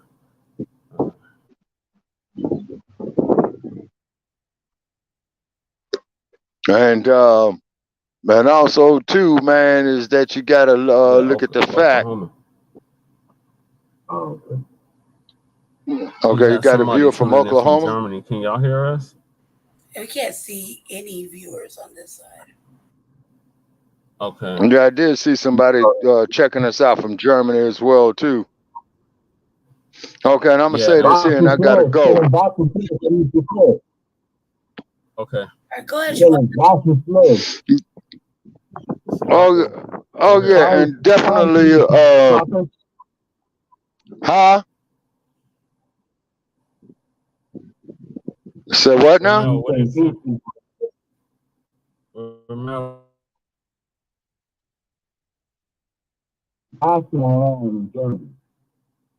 Oh, he's speaking. All of a sudden. Okay. Oh, she's checking out. Okay. Go give your closing, Shabak. I gotta reset the Wi-Fi. Oh, now we got two bars. Like, yes, sir. Really stupid. Okay. I guess we're back. Go ahead. Okay, and his phone is heating up. Yeah, so definitely check with us on Shabaka's Black Experience Enhance on Tuesday night, 6 p.m. in the Pacific, 9 p.m. in the East, 8 p.m. Mountain Time, and 9 p.m. in the Central Time Zone. And the phone number to call in is 516-418-5996. So definitely check us all out. Lady Che and Krumah, the anchorman, the investigative reporter, Brother Tyrone, and myself. And we hope to bring you another dynamic episode. And the topic is that we're talking about is revolution 24/7. All right, so this is Shabaka Sankori signing off from Sin City. And it's starting to get out here. And also, too, Joe Gibson, you're welcome to come out here to prove how we're all the same right here in this 95-degree heat. And you got to leave your sunscreen at home. And I will prove to you of how we are not the same. All right, y'all take care. Okay. And I'll give you a call later on, folks. All right, talk to you soon. I'm out. All right, bye, Bucket. Uh-huh. I got the show for a minute. All right, Yeah. bye, Bucket. Talk to you Uh-huh. later. Mm-hmm. Coming. Sorry, everybody. I lost my voice and Jesse disappeared with Ramel and Tyrone, but he'll be right back. So I don't know what the next topic is. I don't even know if we even got through that last video. I'm just gonna keep it on there. I have no fucking idea. Pretty sure we did. All right, I got some cold we're back. Thank God. It's about to do this closing. Yeah, he did it. He did. He was back. Yeah, I'll call later. Okay. I was telling All right, people I so, didn't even know. I was telling the people I didn't even know if we even got through the damn video with all the Ramel and shit. So I was like, I don't know if we got through it or not. So this is really, you feeling yourself today, guys. I can tell. Like, just won't calm down over there. You and Tyrone. He just feeling himself over there. And we over there smoking weed. We ain't like that hype. It's like, what the fuck is going on over there?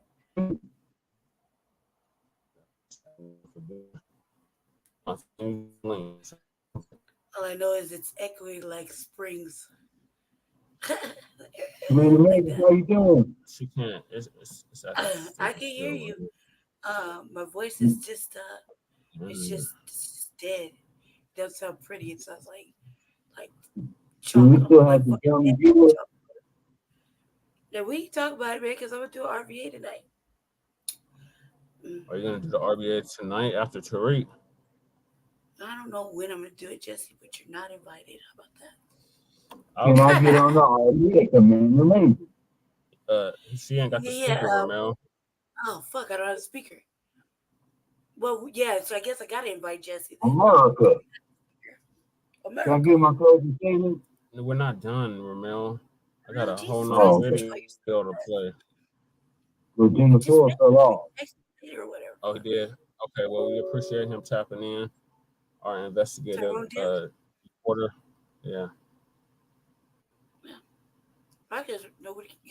It's like y'all don't have no decorum right there. I get on a better talking pattern. Well, they're in the same facility. Sharing the same phone or what? I don't know, Ramel. What are y'all doing? You want to call him out? I don't know, Twizzy. Do you know that we've been here for over an hour and a half? Yes. Yes, twin, this is normal. You can tap out, tap back in if you want to. I just want to say one thing. All right, because I'm having issues finding this damn link every time I reset it. Go ahead. Okay, first of all, I want to give a shout out to the viewers of Jeremy Bouncy Flows, Bouncy Flows, all that good shit. Time, listening up, you know what I mean? From the brother Ox, you know what I'm saying? Assalamu alaikum, I will not eat pork bacon, you know what I mean? So, the other thing I want to touch on is the reparations, if and when, because they're going to happen. Right. But what's crazy is they're going to legalize a lot of drugs. They're going to legalize prostitution in America. They're already doing that. Do the reparations. But they're already doing that. Hold tight, bro. Hold your horse. So what I'm saying is they're going to legalize everything across the board, create their prisons, and then they're going to give us reparations. You know what I'm saying? So that way we can do all this fuckery and then end up in jail and prison with slaves again. So then they, you know, they get fucked. And then the other thing I was going to say is that Frida is not a girl. Frida is a boy. Stand up in the pit. You are not a girl. You are a boy. Don't fall in place of the name of yourself. Like, in the girls, they're trying to be boys. You're a girl. Stand down when you do it. You know what I'm saying? And the other thing I was going to say is the revolution will not be televised because it is being demonized, criminalized, and homosexual line.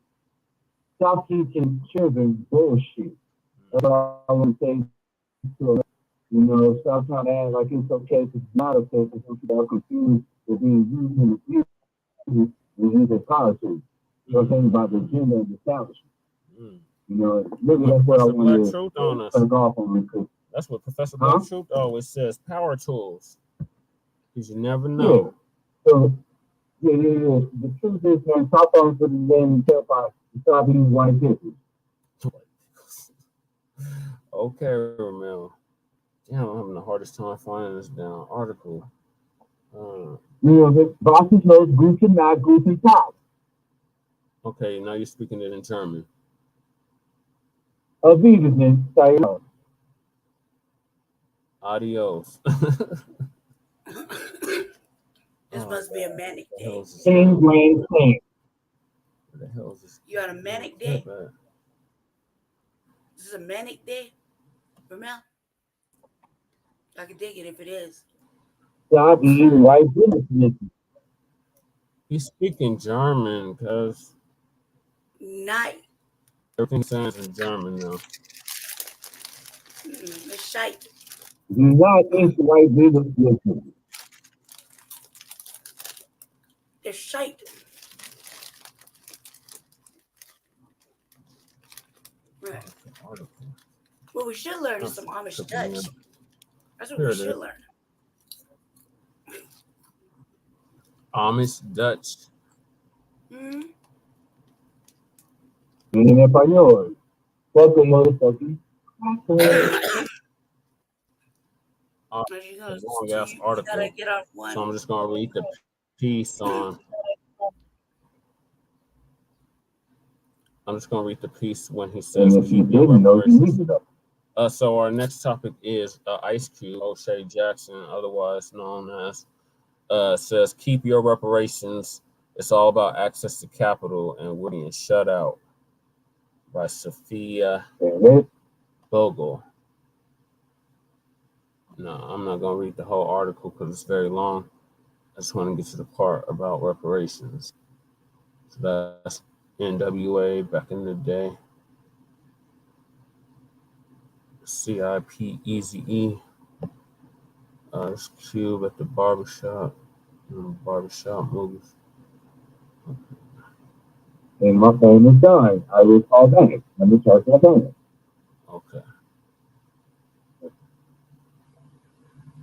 think we hung up.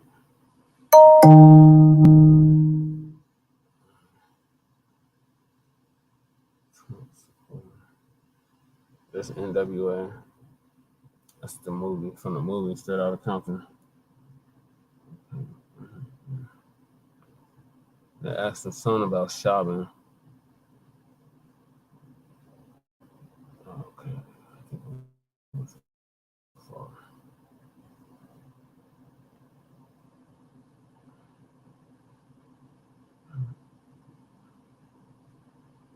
Intergenerational wealth. Okay, here it is. With intergenerational wealth being so low among Black Americans, do you think there is a significant or legitimate case for reparations? Ice Cube's reply is, there's a legitimate case for to cut the bullshit, you know. We know it's all about access to capital, and we're being shut out of that access. Stop doing that shit and keep your reparations. What good is reparations gonna do if you still gotta fuck us with the banking system? Or if you're still gonna fuck us with the banking system? The system that we're all slaves to. You got 13% of the people in America trying to live off 0.5%. That's how much money flows through our neighborhoods from a 2021 U.S. Federal Reserve study. States Black households account for 15.6% of the U.S. population and hold 2.9% of the wealth. Of course, there's crime because that percentage cannot live off that wealth. So stop playing those games. Our own problems, which nobody wants us to do, obviously.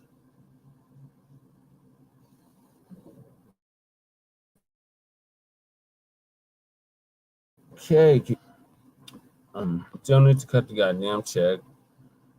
And yeah, I agree. They need to give us more access to capital. I think you're saying it when it's right. I mean, and this is a coming from an end that's, I mean, yeah, I think we're all fed up. Everyone's fed up. Not only that, it's just a fucking game to everybody. It's not a fucking game. In reality, when we try to get something done. So I think he's saying, um, what's right is coming from what other motherfuckers are saying. They're fed up and look, it's about this, and this. You know, um, it's nice that we want to change shit, but we really can't change anything. Really, we're not gonna ever be put in position really to make those changes. When someone gets picked politically to be in position, it's like they'll never get higher than a certain level. And Right. if they do get higher, like when we see, like in the case of fucking Obama, that's like the highest we've seen, right? So what really happened then? It was all like it was fucked up, you know what I mean? And and not just to mention, it's always like a fucking a play on words. Like they want you to have hope, but really there is no motherfucking hope. And the reality is that Hope it's and nice to change that you can believe in. That's what they want you to have. They yeah, want you to have hope and change that you can believe in.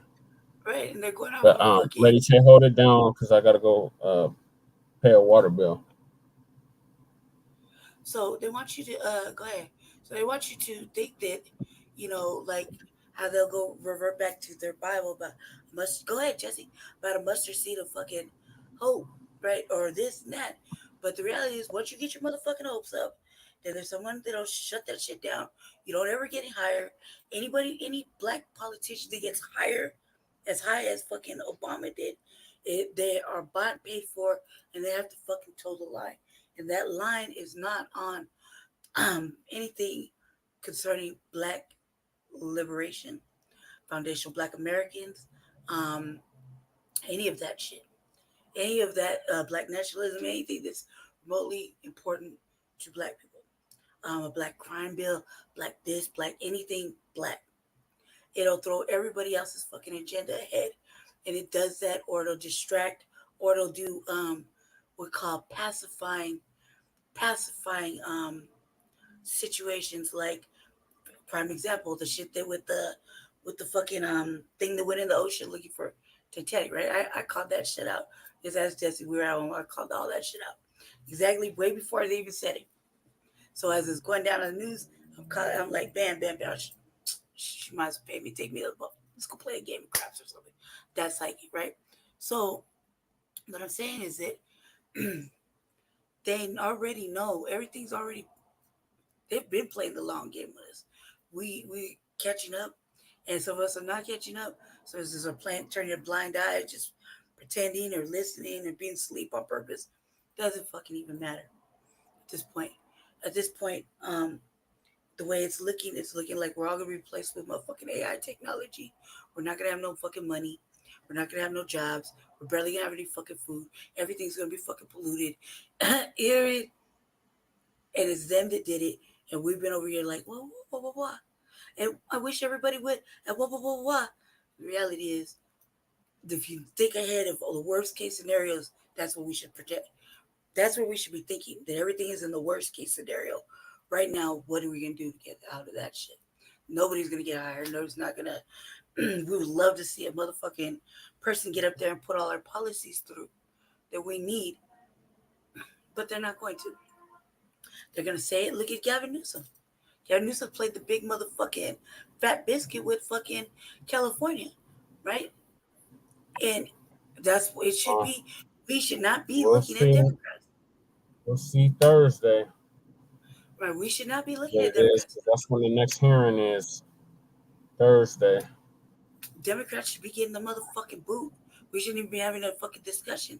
And we shouldn't be turning down the idea of a fucking third party candidate, even though it's amusing and entertaining.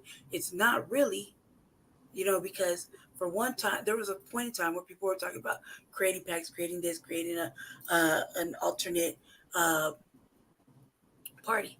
So now that we could do that, the opportunity is available. They'll shut it down. They'll prevent it. They'll blame it on each other.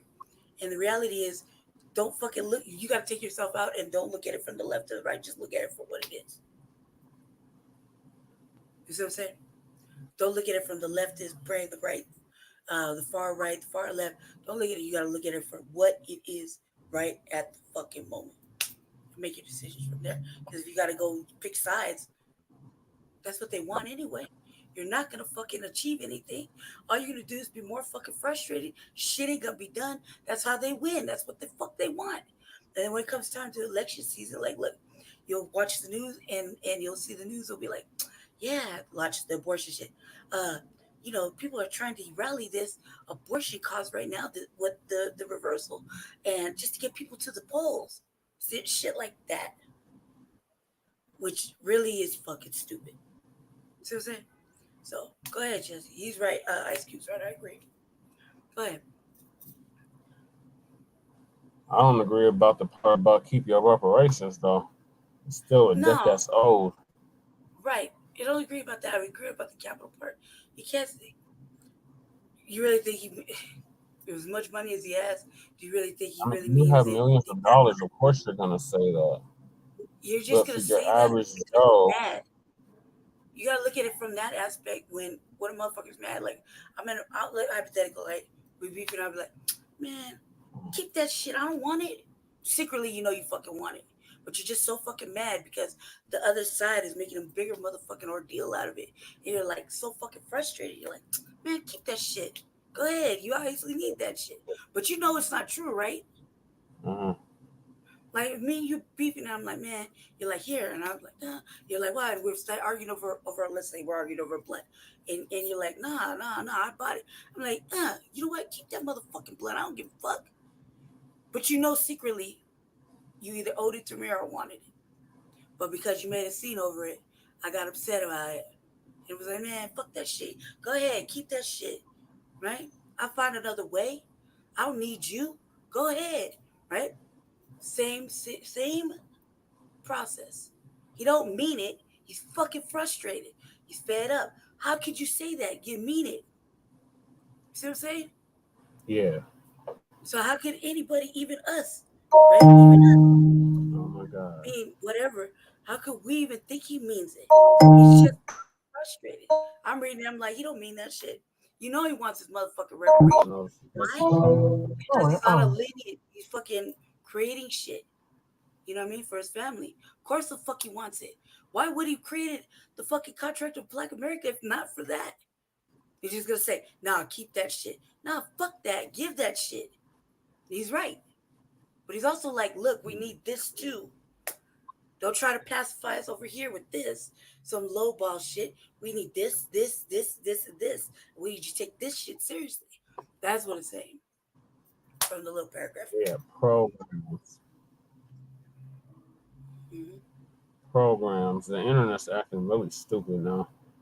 Again. So I'm gonna have to reset it again. I'll hold it down. Go ahead. Okay, I'm just trying to keep it on topic. So the next topic is should be oh, I gotta be here for Big Pokey. Yeah, keep talking about Ice Cube. I'm gonna reset the Wi-Fi. All right. So anyway, people who are watching or not watching or whenever, sorry, my voice is out of commission. Okay, but look, Jada, I would just treat it as like anybody who's you don't mean it. That part, give it like you go ahead and keep your reparations because he would be fucking that off for everybody. If he just said it just about him, maybe he I doubt he meant it, but you know what I mean. And he'll pivot out of that. If I didn't read the whole article, but I'm sure they didn't ask him if he means it. You know, because we even in our community have motherfuckers that'll be like, I don't want reparations. I don't give a fuck. I don't want it. I don't want that. I want this. I want that. And then we'll be like, like, well, shit, you don't want it, sign it over. See what I'm saying? But knowing goddamn well they wanted this shit. So, and quite as skeptical. Ice Cube's contract to Black America is fucking excellent. He covers a lot of shit. I used a portion of it as a motherfucking blueprint to fucking work on Jesse's shit. I used it as my shit, working on it because I didn't know what certain things look like, and so the way it was written, yeah, shit's fucking, it's like a masterpiece. And he left it open so people could add to it or not add to it. Many meaning black people, right? So, you know, I'm sure All right, he I'm wouldn't. back. I'm sure he wouldn't have went through all that process. We're gonna If have a not, guest. who? Cause My old colleague from college, Alex, on the phone or in the thing. on the Zoom. Okay, On well, let me can I finish Zoom. my statement, please. Yes, I'm just letting you know. So anyway, like I was saying, he wouldn't have put in all this motherfucking work and just then try to go in dialogue with Democrats and Republicans and shit if he wasn't fucking serious. And not only that, even if you don't want your portion, you don't want to fuck off everybody else's fucking chance to receive something that is fucking rightfully owed to their fucking descendants, et cetera, et cetera, et cetera. We done put in a lot of motherfucking work with this fucking task force. Every fucking buddy has contributed something to what's going on that task force. So with Gavin Newsom fucking showing us his ass, people should have been doing the fuck I was saying, pressure. You know, because now it looks like he put it on the back burner and nobody's even talking about it with him. While he's mobbing around fucking off with fucking President Biden and doing all this other shit. Nobody's even talking to him about how he fucked black people. Go ahead. Yeah. So we're going with our guest, brother Alex. Brother Alex, I went to Metro State where we took several classes together. Greetings, brother. He just moved back from New Orleans. He's back in the hometown. Hi. How you doing? Been going through it since he got back. Mm-hmm. Introduce yourself, brother. Hey, go ahead. Can he hear us? Yep. I can hear y'all. Yeah, can y'all hear me? Yes. Yes. Barely see you though, brother. Can you introduce yourself, please? Yeah. My name's Alex in Colorado, from Denver. So just trying to learn a little more on the what y'all talking about, so we can learn about these laws. We can learn about how to move out here. You know what I'm saying? How to carry a firearm. You know what to do in a traffic stop. You know, because a lot of us aren't knowledgeable of the laws. You know, each state is different. So, you know, I know down south they got this stand your ground law where, you know, if somebody, you know, keeps bullying you, you have the right to shoot them. You can't do that here in Colorado, you know. No. Even if you try to do self-defense, they're not gonna go for it. So, you know, I feel like just being informed on the law, you know, especially blacks and Hispanics, you know, us being knowledgeable of the law and what Colorado holds, because you know, just like before, they still haven't changed Stapleton. There's a black You know, first. they still haven't changed Stapleton. They still haven't changed none of these names. So even though we put in these requests, I feel like just being knowledgeable of it, you know. But the name of Stapleton. It's Central Park. But brother Alex, we are a pro-black platform. We don't do black and nothing. It's black and black. Don't let the shade deflect the message. I see you look at me like, where you coming from. Yeah, I see how you look at me like that. No, don't let the shade deflect the message, brother. It's pro-black, black first, platform, black. That's all we talk about. So, and I say I could dig it. Don't let the shade throw you off from what you're saying. We don't do inclusivity over here. We do black only. Okay. Yeah, we're like the only pro-black platform out here in Denver, at least. I think it's because of the way I look and throw you off, right? Like brother Jeff Bard, a bunch of damn coonery and buffoonery. No, hold on a sec, Jesse. It's because of the way I look and threw you off right there. So you thought I was really Hispanic? No, sir. Black, Indian, or French. And my sister from Lake Charles. So I understand. Go ahead. I get it. But no, it's pro-black over here and black first. No, nothing inclusive. You'll never hear black and brown or broad and ambiguous terms over here. No, we don't do it. We stick to the tangibles. tangible, Yeah. very codified, like compensatory codified. We're on code. If you hear somebody talking about on code, we're the ones. Really once, right? So don't let the shade deflect the progression that we're moving forward. Shout Can't out to help it. Dr. Nelly Fuller or Nelly Yeah. Fuller Jr. This is the word guy, but we had the actual book. That's my favorite, the word guy. Yeah. So go ahead, finish your statement, brother. Go ahead, brother Alex. Did you have anything else to add? Because we were just finishing up our topic It's on just reparations for Catholic. bro, because it's like you know, I came back, and it's like, you know, I've always been.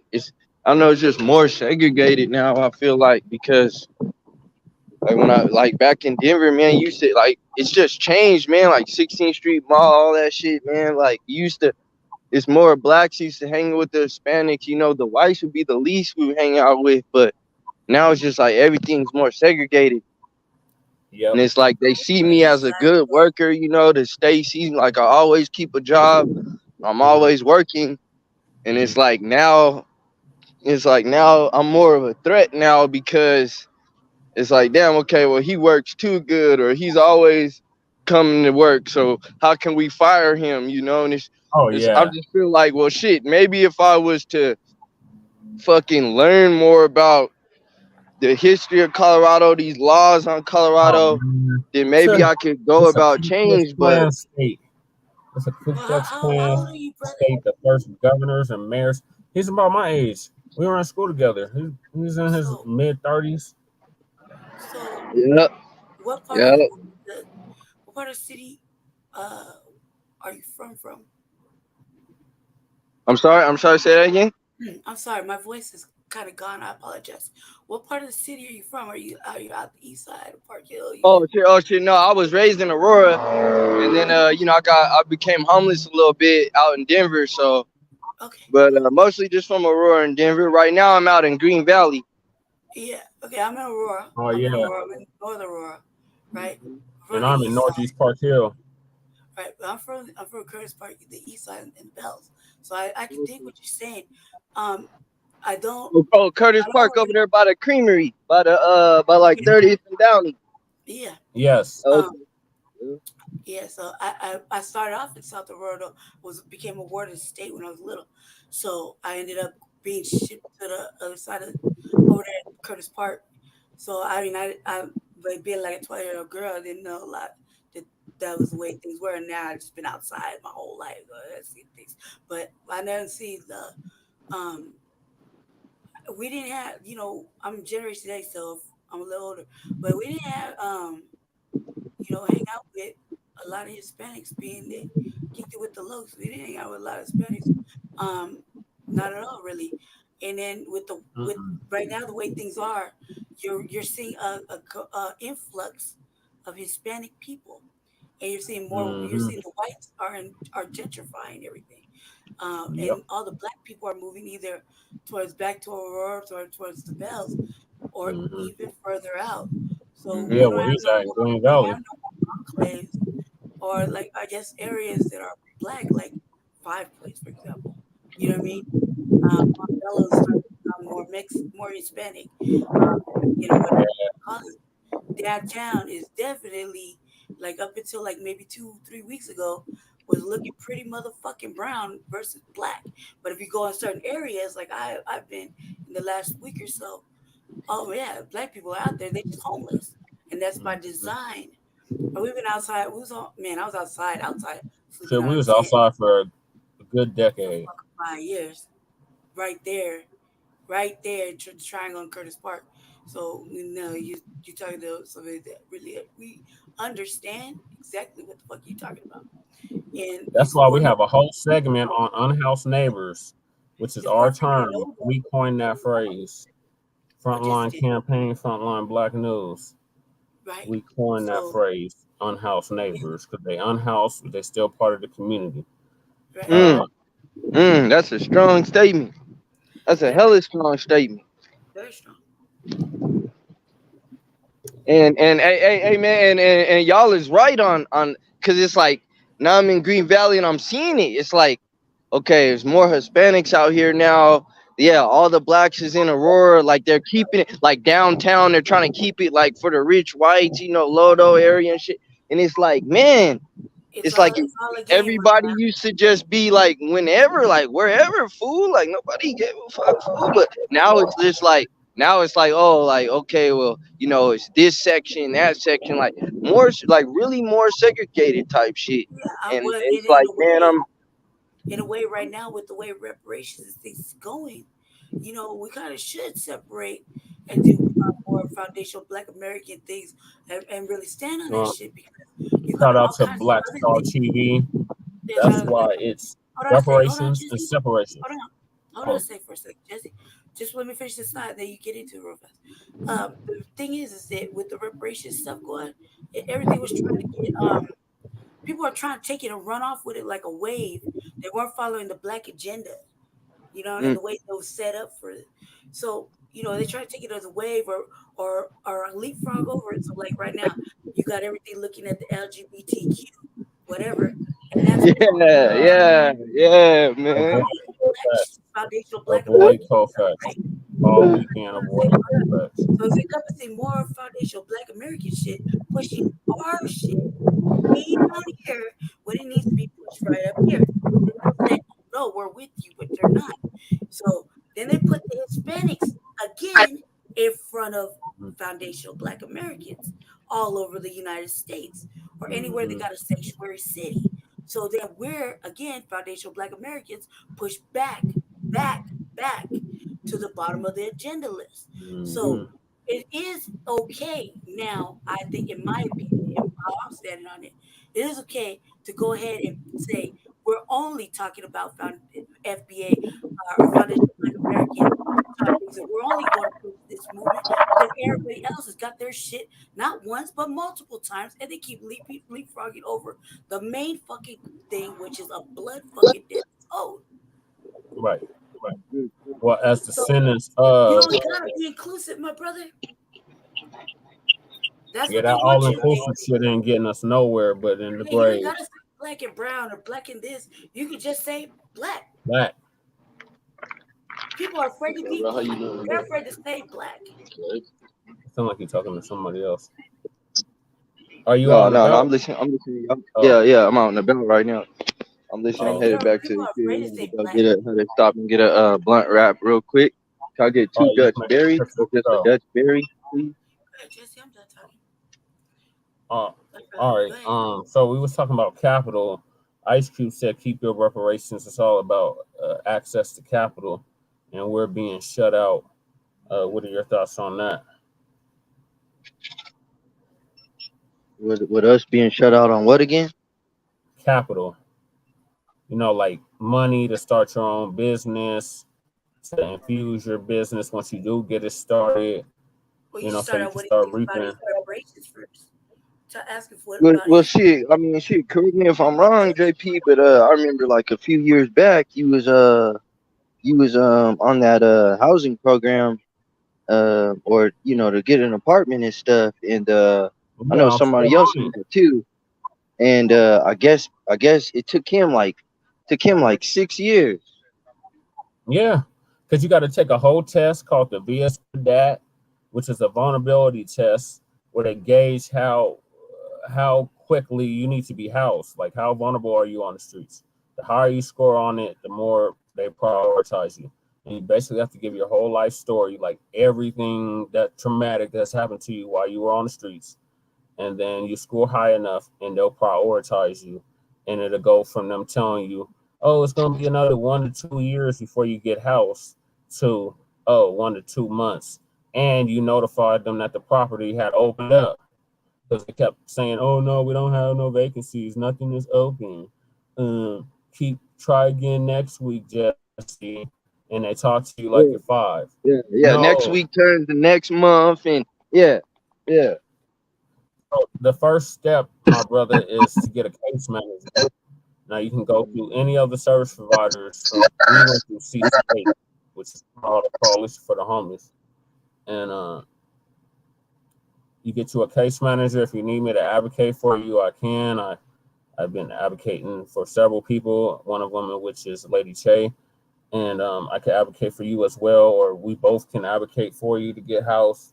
But it's definitely a process, and you got to know how to navigate it, because they went from a one home to this one home system back in 2012. Ironically, when they passed the urban camping ban that same year, and when the world was No, supposed no, to begin. I'm sorry to cut you off, but like I said, correct me if I'm wrong, because I know somebody else he's from Montbello. He started. I graduated. I don't know. I graduated Metro in like 2018, but it was like 2017. He had got on that housing thing, and it's like he just got approved like Yeah. this month Well, type shit. And it's like I don't know if they on the denied it file for because like he was 10 years. black or. Yeah, that's exactly what it is. It's because he's black. And I said, and I was talking to him. I said, bro, that's like 5 years you've been on that like housing list. And yeah, they're going down the list, and you gotta. I'm like, what? Like, from back in like 2014, 2015, 2013. They just now calling me talking about, if you still want your apartment, it's still ready for you. It's waiting for you. You type of shit. And now I'm housed in the freaking nut house, infested. The whole freaking building is infested. I'm gonna turn into the exterminator. I got a whole bottle waiting for them. As soon as they try to creep up in my door or on my wall, because they literally are coming in from the hallway. It's really bad. But yeah, to get into one of these places, it's all of that and somebody advocating on my behalf to expedite the process for me to get housed in this raggedy piece of shit we call Fusion Studios. but yeah, I mean, and then go ahead. Go ahead.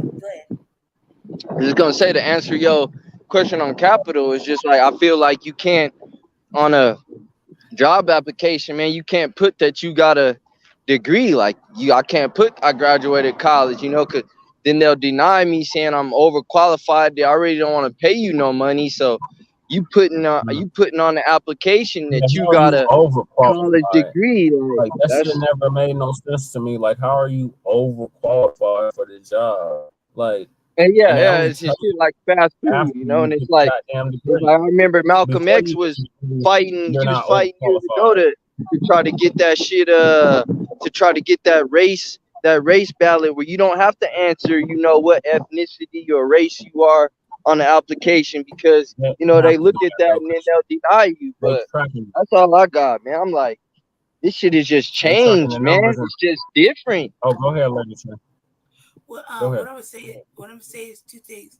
I noticed that it depends on the voucher type that they try to enlist you for. If you're waiting on Denver housing, that vouchers, they take fucking forever. They take like fucking 5 years. If you're waiting, if you got in through a different way, because there's different loopholes, it's a lot quicker. Now the way they're trying to house everybody, so it should be fucking moving fast, considering that they're just throwing money at the shit.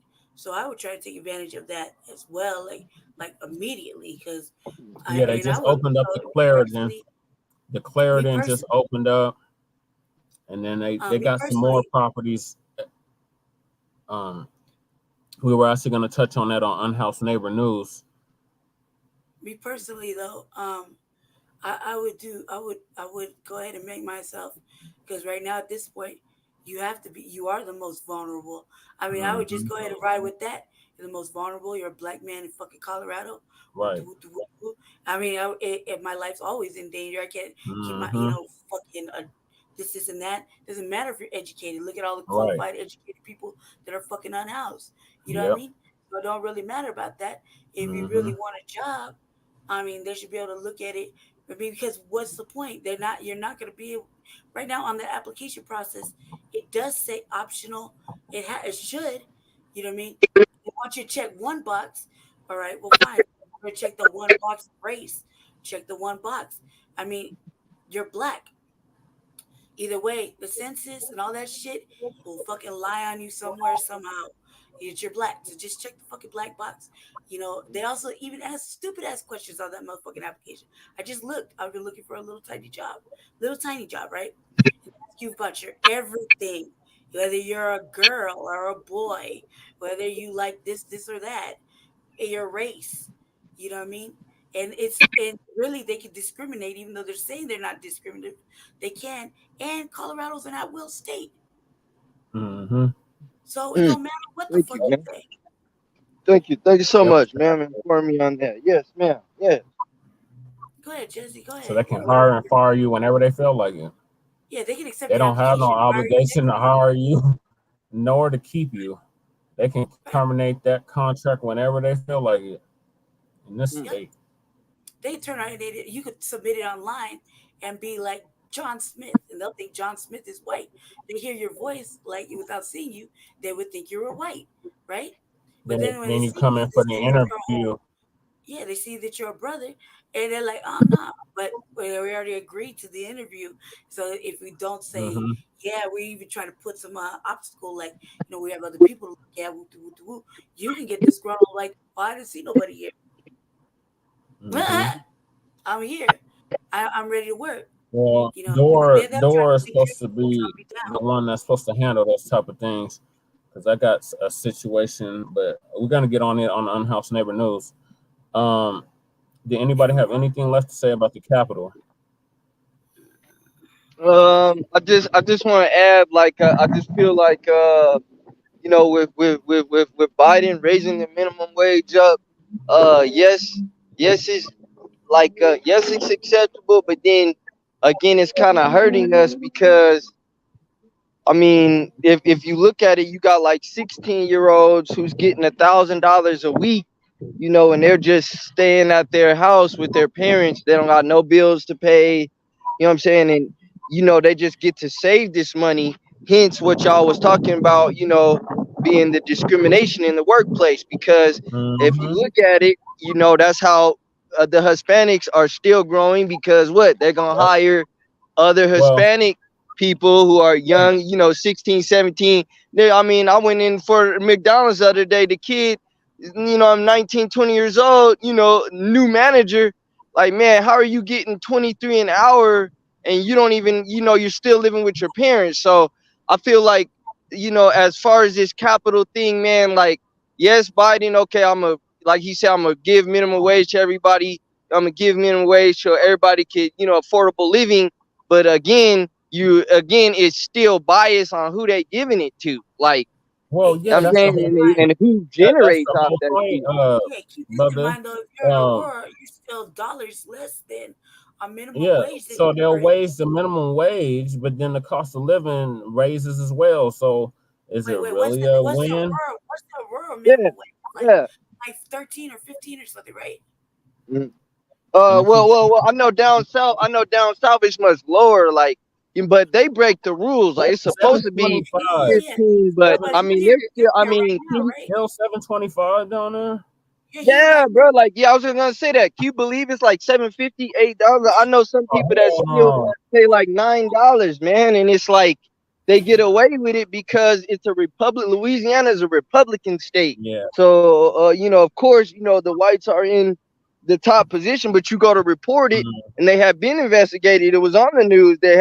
People had been protesting on it, but they just shut them right back down. Like, yeah, we hear your voice, but nothing to do about it. I think the most I got paid was like 11.50, like 12, and that was like last year. Like, that was like this year. Like, I was getting like $12.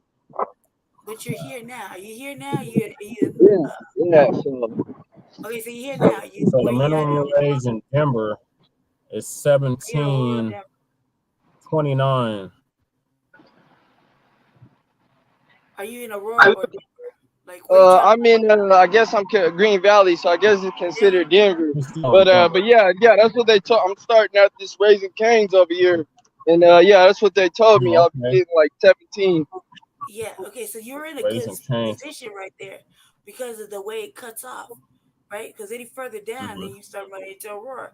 Then Aurora turns into Yeah. whatever, $5 more or some shit less. I think it's less. But you're also in a higher AMI area too. So if you're not living with somebody or you're not on in some sort of housing, you are gonna lose more money in your motherfucking with the AMI and your income. You'll have to have another job. You see what I'm saying? And Yep. so it's not gonna pay you enough We got because your people working taxes, 2 and 3 jobs now to they live take the in taxes Denver. out there. Depending on how you do your taxes on your fucking application, you're gonna lose a lot of money in taxes. You're gonna be overworked. Yeah, they It's gonna still tax not the gonna be hell enough out of to you. cover hardly You ain't any gonna bills. get your first check until what, 3 weeks after you start? What? So Wow, man. wait.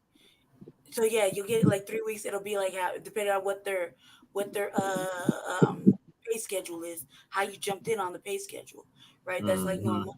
But however you're living will dictate how much money you have left on that first motherfucking check, if anything, If right? Because anything, it if might they just don't go to cover tax the your hell phone. out of you first. It might just go to cover your gas for that fucking whatever, or maybe pay your insurance on your car, or whatever you got that's so minimal. That first check, you might as well consider that nothing.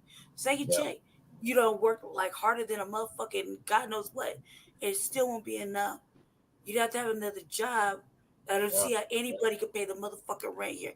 My The apartment, average one bedroom is $1,800 a month. I'm in like a ugly area, and my apartment's like on a voucher. It's fucking damn near 15, and they raised it $300. So you still say so? It's 18 for this motherfucking dive ass motherfucking apartment. It's fucked up. You see what I'm saying?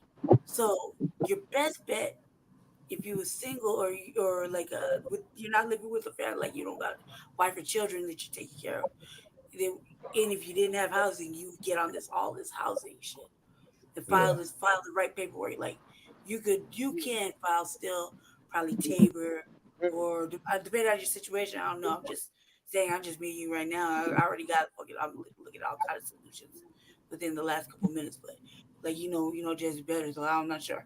I'm just saying that my right now, depending on where you're at in Green Valley Ranch, you're not gonna find a cheap place no more. Not even at the Bells. Now fucking overran with Hispanic. The streets are fucked up, but the fucking Sorry, I AMI. can't hear y'all. Y'all breaking up. I said Uh-oh. that in Montbello, which is right outside of Green Valley Ranch, is overran with Hispanics. Streets are fucked up, but the AMI is super high over there. That means property tax, everything's high over there. You know. Can you I couldn't hear. hear me?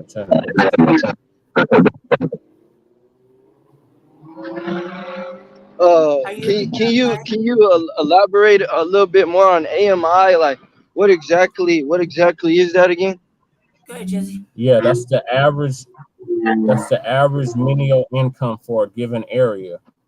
So Denver's is $82,000 for a household of one.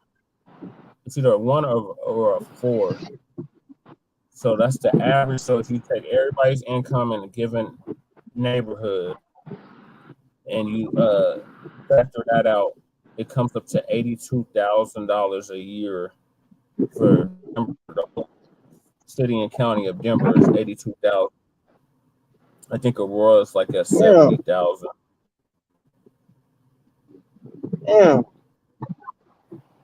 Yeah, so that's why you got to be working like 2 or 3 jobs. So they keep us so worked out here that most people don't have time to pay attention to anything, let alone politics. And on this show, we talk mainly about politics and how it affects us. Because I ran for mayor. Oh, he dropped off. I can't hear you. You're muted. Oops, my bad. He dropped off. Sorry. Go ahead, Jesse. What were you saying? I was just talking about the average menial income. I've been watching you talk about politics. Yeah, on this podcast, yeah, we talk about politics and stuff like that mostly because you ran for mayor. Mm-hmm. That's exactly what I was gonna say next. Damn, I wanted him to be on for this next topic. He's probably gonna come back in. Just give him a second. Alright. What's the next topic anyway? Big Pokey of Screwed Up Clicc passes out on stage and dies. Oh, there he is. I don't know what's going on. I don't get really too much service. Y'all can hear me? Yeah, Yeah, you're probably like in a dead zone. Who's your carrier? Okay. Verizon. What? Ain't that supposed to be the best? Man. I know. I guess when my brother's at, the towers is always low out here. I'm kind of like by the 40th and airport station, like kind of close by the airport. Like it's Green Valley, but it's kind of by the airport. Oh, okay.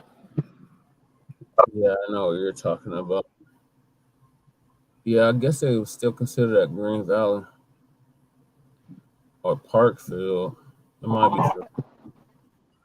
Dude, what is it called?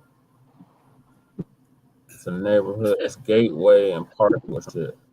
That's between Montbello. Yeah, that's what it is. Like a Gateway. Yep. That's what it is. Yep. Like Gateway Park, Central Park Station. Yep. Oh yeah, I used to hit that station up like every day when I was working at. Where the hell was I working at? Oh man, I can't remember where I was working at. I think it was a moving company. I used to hit. Yeah, it was that Carter Moving. I used to hit that station up every day. I see my other little brother over there, Maray. He got like 3 kids now. What is it? But yeah, when I hit up that part of Green Valley or Parkview or whatever, my shit always go out. And I'm with Metro by T-Mobile. Well, are you taking the bus somewhere or just chilling outside? No, he just chilling. He just went to the store to get a stick. Yeah, because you might lose signal. Expect you to just pop back in or something. But yeah, I'm heading back to my brother's. I can hear y'all better now. Go ahead. I can hear y'all better now. All right, so what's on? We got 3 more topics or 2 more topics. That Dirty South legend Big Pokey from Screwed Up Clicc, Houston legend, dies on stage, RIP. And in our Unhoused neighborhood. Last week. Last week, Thursday. Most likely. Damn, man. I know. I think he got the jab though. Well, they'll say we'll find out now. Here shortly, right? Yeah, when I talk, what is it called? It begins with a T. No. Talk. I can't say it right. Toxicoxy. Toxicology. Yeah, results come out. Thank you, AJ. Let me share this. See the article.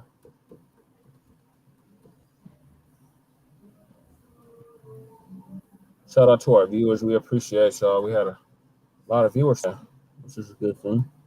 I can't see nobody on this side.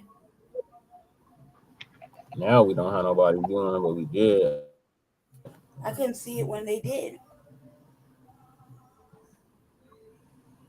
Wow. That's interesting. Yeah, okay, I'm sure they look like that too. That's why I'm like, I don't even sweat if anybody watches it because I know they be watching it. Yeah, they be purposely messing with the algorithms. make it seem like, you know, ain't nobody tuning into your shit. And you know how they are because you're in the whole campaign and they're stealing your shit.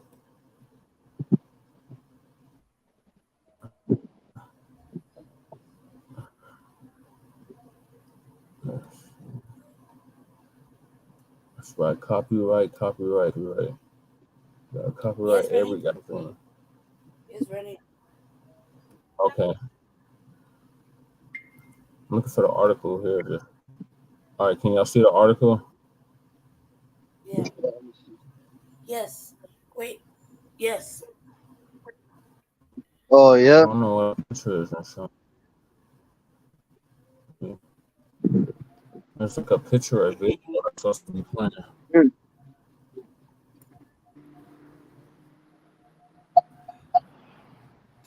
Damn. Oh, there it is. It's crazy. Yeah. So are you off of Memphis? Oh yeah. I'm like 47th in Memphis. Yeah. Oh, I know exactly where you at. You by the new Montgomery Rec Center. Yeah. Yep. It got them 2 highways.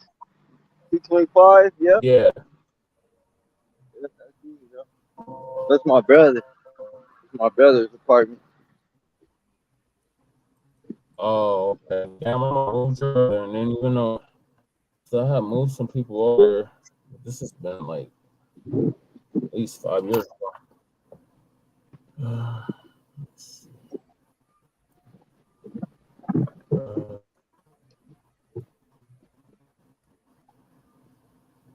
Yep, right before you get to Chambers. I don't know people out that storage over that U-Haul. I don't know. I guess they have a video, but it's not about Big Pokey. It's remembering those that we lost in 2023. Wow. Red White died. Who else? Fred White of Earth, Wind, and Fire died. Oh, working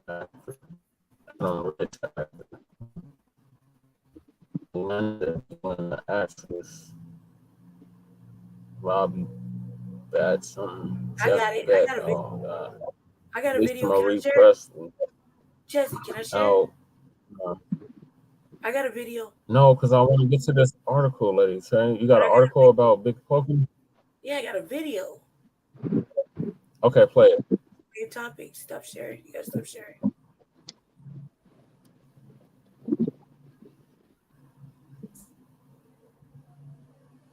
Can you see it? No, because I got to add it to the stream. No, I can't. Okay. Yeah, there it goes. Yeah, he collapsed on stage. Oh, that's like.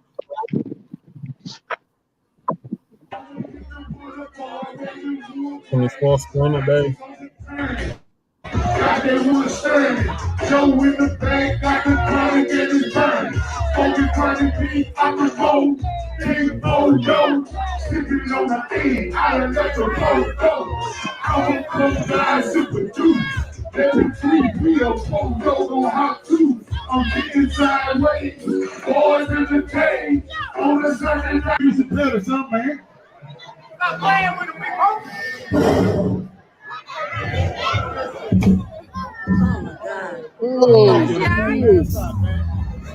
Oh my God. Put it in the stream, sipping on this lean. Barber died through text, watch the full screen. That's just how it goes. It's that big freestyle king in this bit. Ain't a hole. If you read the book, you don't watch the next chapter. It's the Pokey Flip and that nigga named Shasta. Ballin' at the Capitol, know we looking good.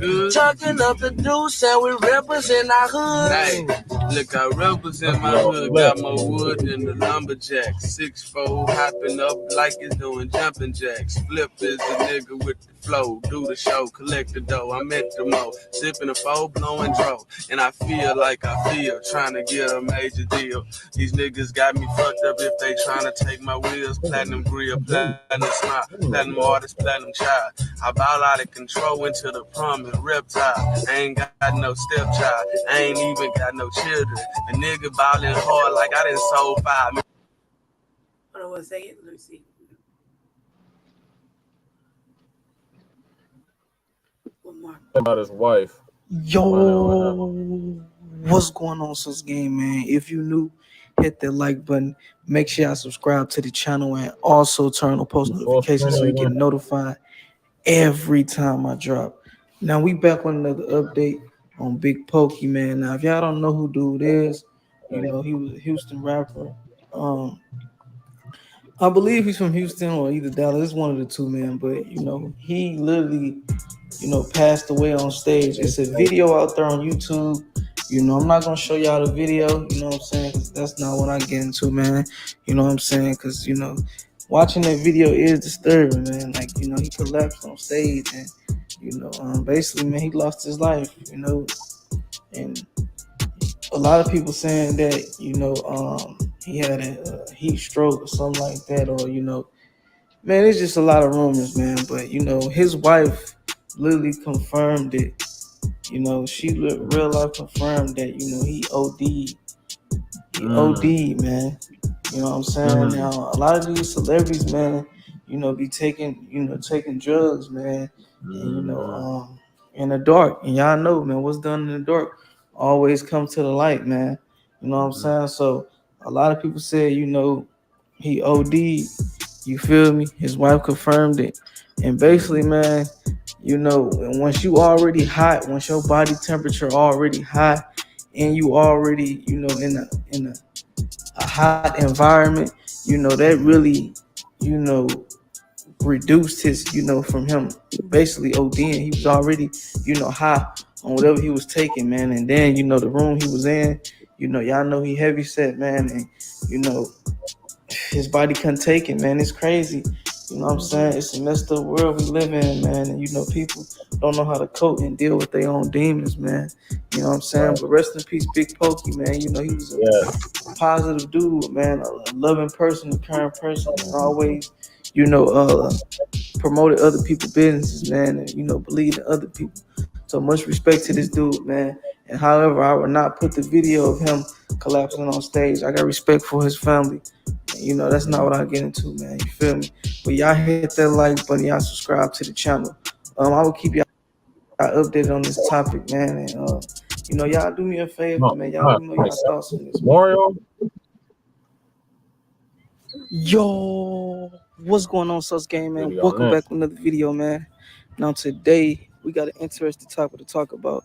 We got Big Pokey on the roster, man. Now apparently, he just got literally just passed away on stage, man. A lot of people, is wondering like, what's going on with Big Pokey, man.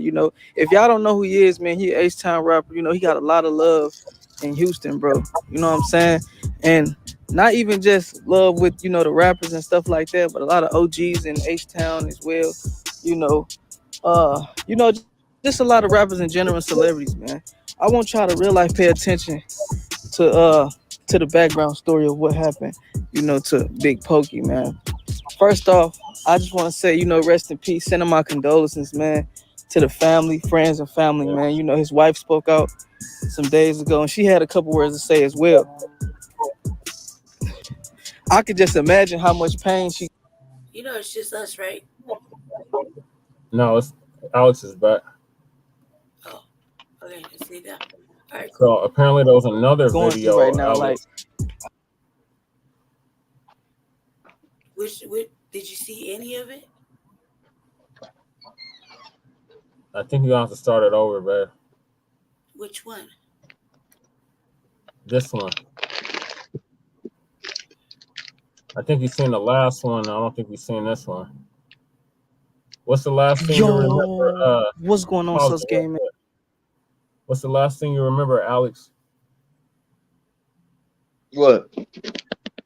What's the last thing you remember us playing? What you mean?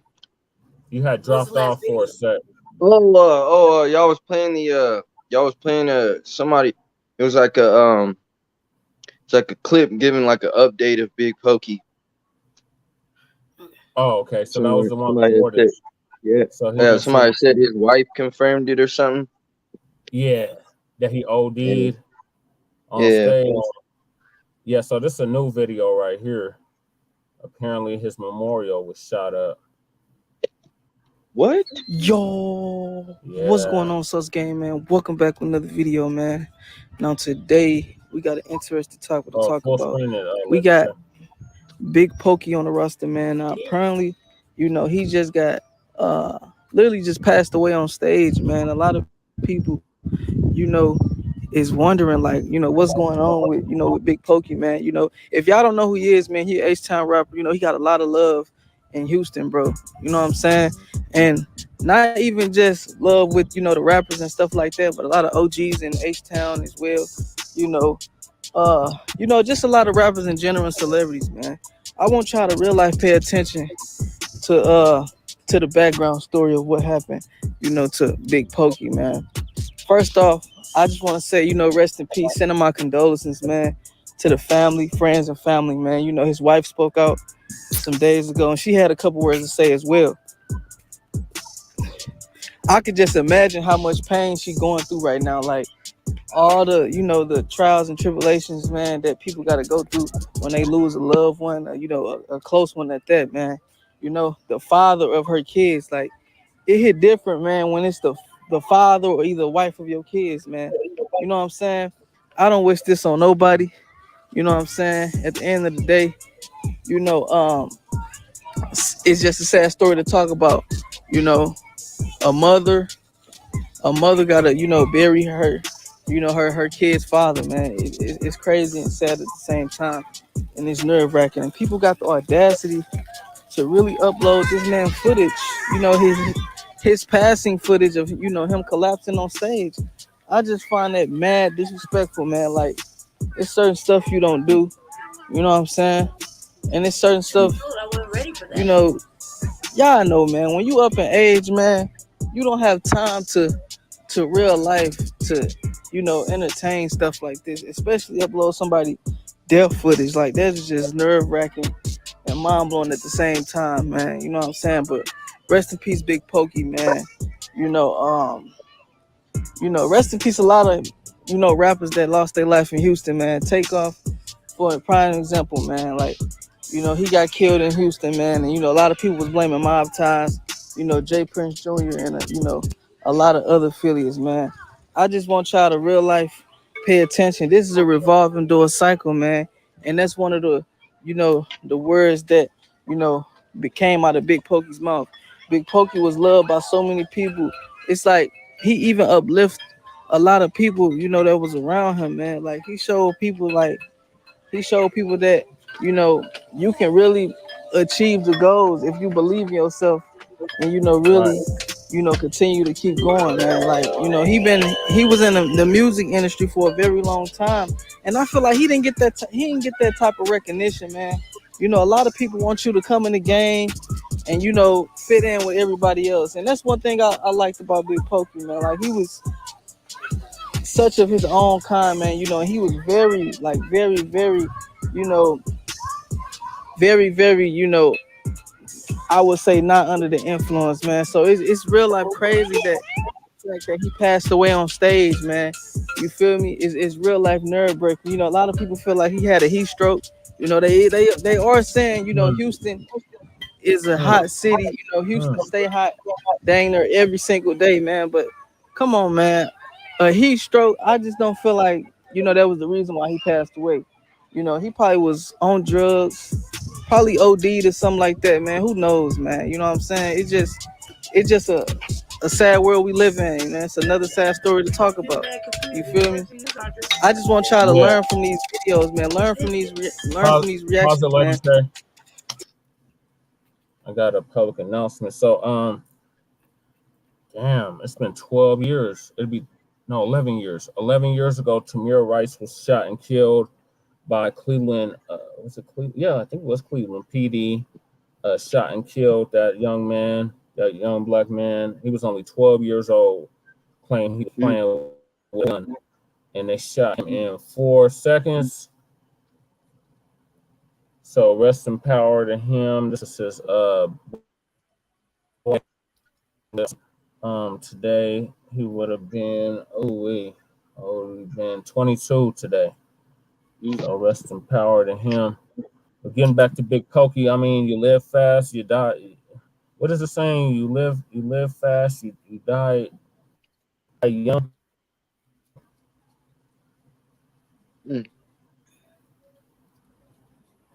He wasn't even 50. I was just saying this dude is mad confusing because one thing is that yeah, we saw the video. I mean, I didn't expect that shit to happen in the video. So for the first time seeing it, Yeah, that was my first time seeing it too. I was like, damn, that's how it went down. Somebody was like, Pokey, don't hurt him. And he go in to do his thing and passes out and dies right in front of him. Second part of the video, second part is the wife confirming he overdosed. Then we get up to this third video, second part, and this third one by the same person is like heat stroke, not necessarily drugs. But which one is it, bro? You know what I mean? Like you're confusing the masses. You know, so and then it's still we're like halfway through it, he still ain't got to the goddamn service. You know what I mean? So they already had the service too? That's what the video is saying. On the top of the video. Okay, so did you find the video of the service? No, I'm gonna get it, Jesse. Oh, okay. First video. I didn't know. One more topic, and that's Unhoused neighbor news. The memorial shot up, right? So it says, yeah, I was trying to get to. Shot up, right? Okay, so you gotta finish playing the video, man. Yeah. Yes. You know what I'm saying? Especially, if it's involving a rapper, or not even just a rapper, a celebrity, a public figure, anything like that, man. Like this is just another sad story to talk about, man. And the fact that people upload his footage, that's actually trying to gather information, on him. Do my research as well on him, because this can real life is all that type of stuff, man. It's mind blowing, bro. You know what I'm saying? Like a lot of people felt like this hit close to home. If you hang around people that's gonna motivate you, and this is sad if you ask me, man. Like this is just it's messed up, man. Like it's real life sad, bro. You feel me? But yeah, man, y'all let me know y'all thoughts. So y'all let me know y'all thoughts.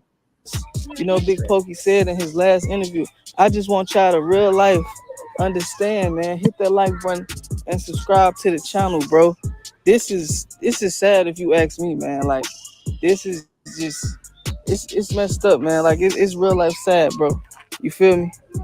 But yeah, man, y'all let me know y'all thoughts. So y'all let me know y'all thoughts on this. You feel me? If you just now, if you just not knowing about Big Pokey, man, kind of do y'all research on him, man, and really get the like really understand what type of person he was, man, and just do y'all research on him, man. Like he was definitely a lovely person to be around, man. You know what I'm saying? So hey, y'all hit that like button, man. Y'all subscribe to the channel, and yeah, man, turn on post notifications, bro. You know what I'm saying? Long live Big Pokey, man. Long live, Take Off. Long live, Nipsey. A lot of rap. I'm just gonna go ahead and say it out. Like I think that was all a clickbait thing for a second. It sounds like clickbait because I don't see no goddamn memorial getting shot up. Right. I was like, damn, they shooting like Emmett Till. Like he really must have pissed them crackers off. They shooting up his memorial. That's how they do it. Emmett Till, they shoot up his memorial every year. Yeah. They shoot up Fred Hampton's memorial every year. Yeah. Mm-hmm. All right, so we're down to our last topics.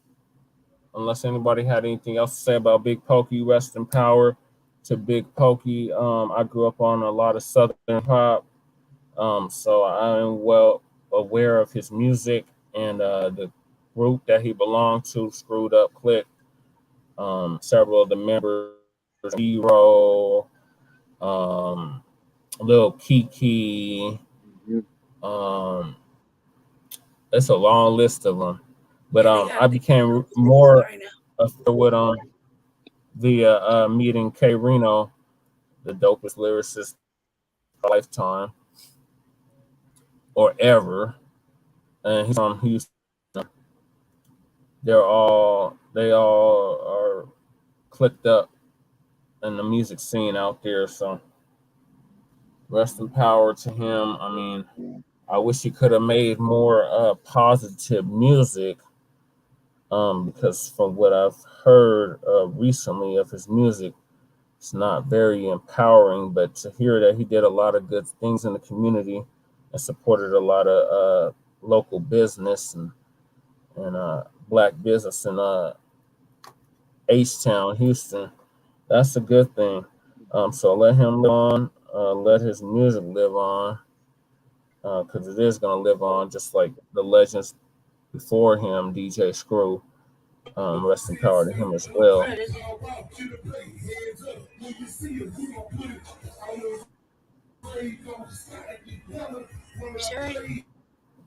Yeah, it's turning now.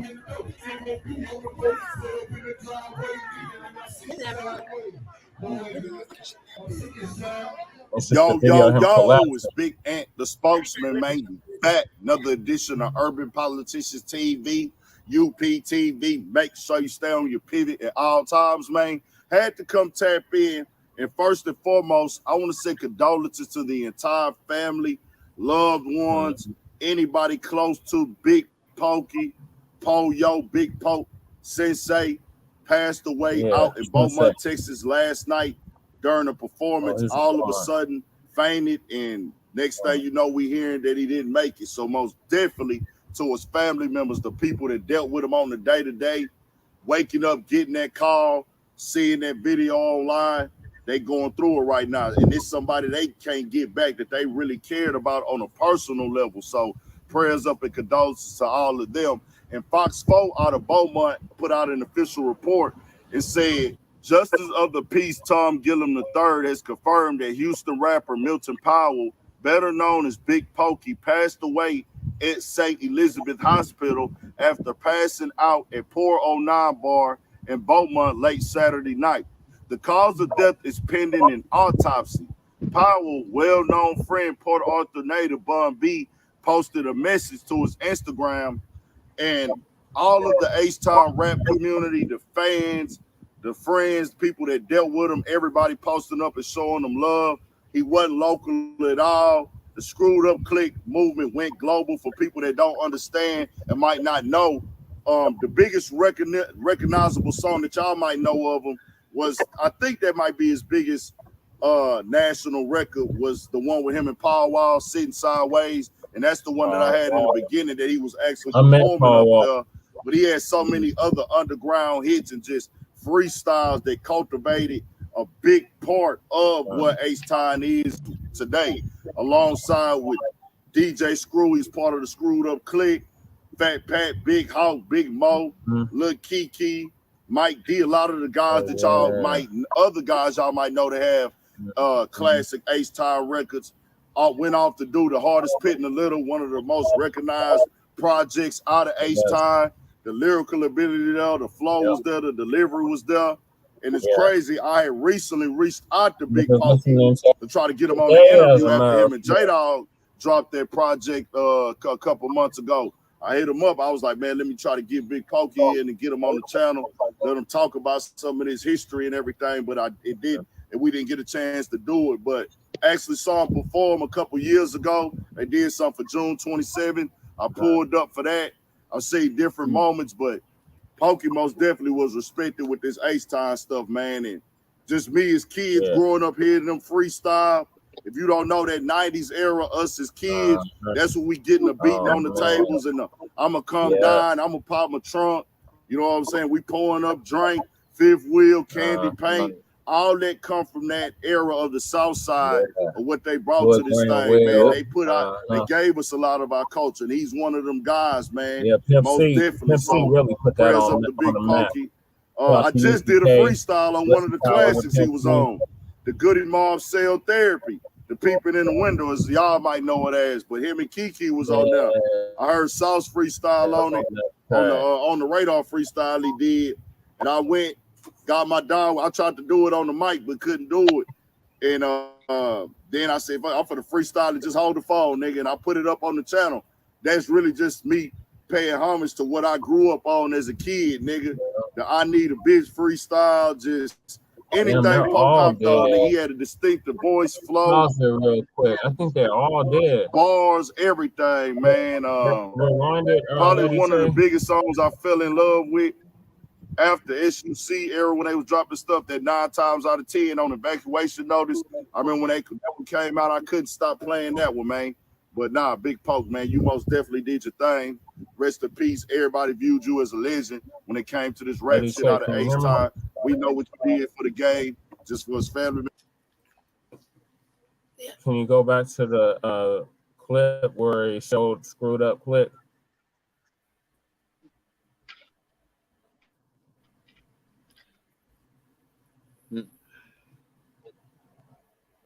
Yeah, right there. Oh, go back.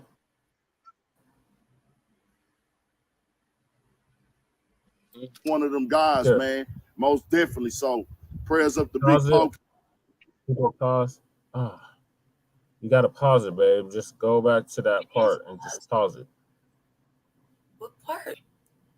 To the Screwed Up Clicc part where they had all their names. That's where what? That's where it was.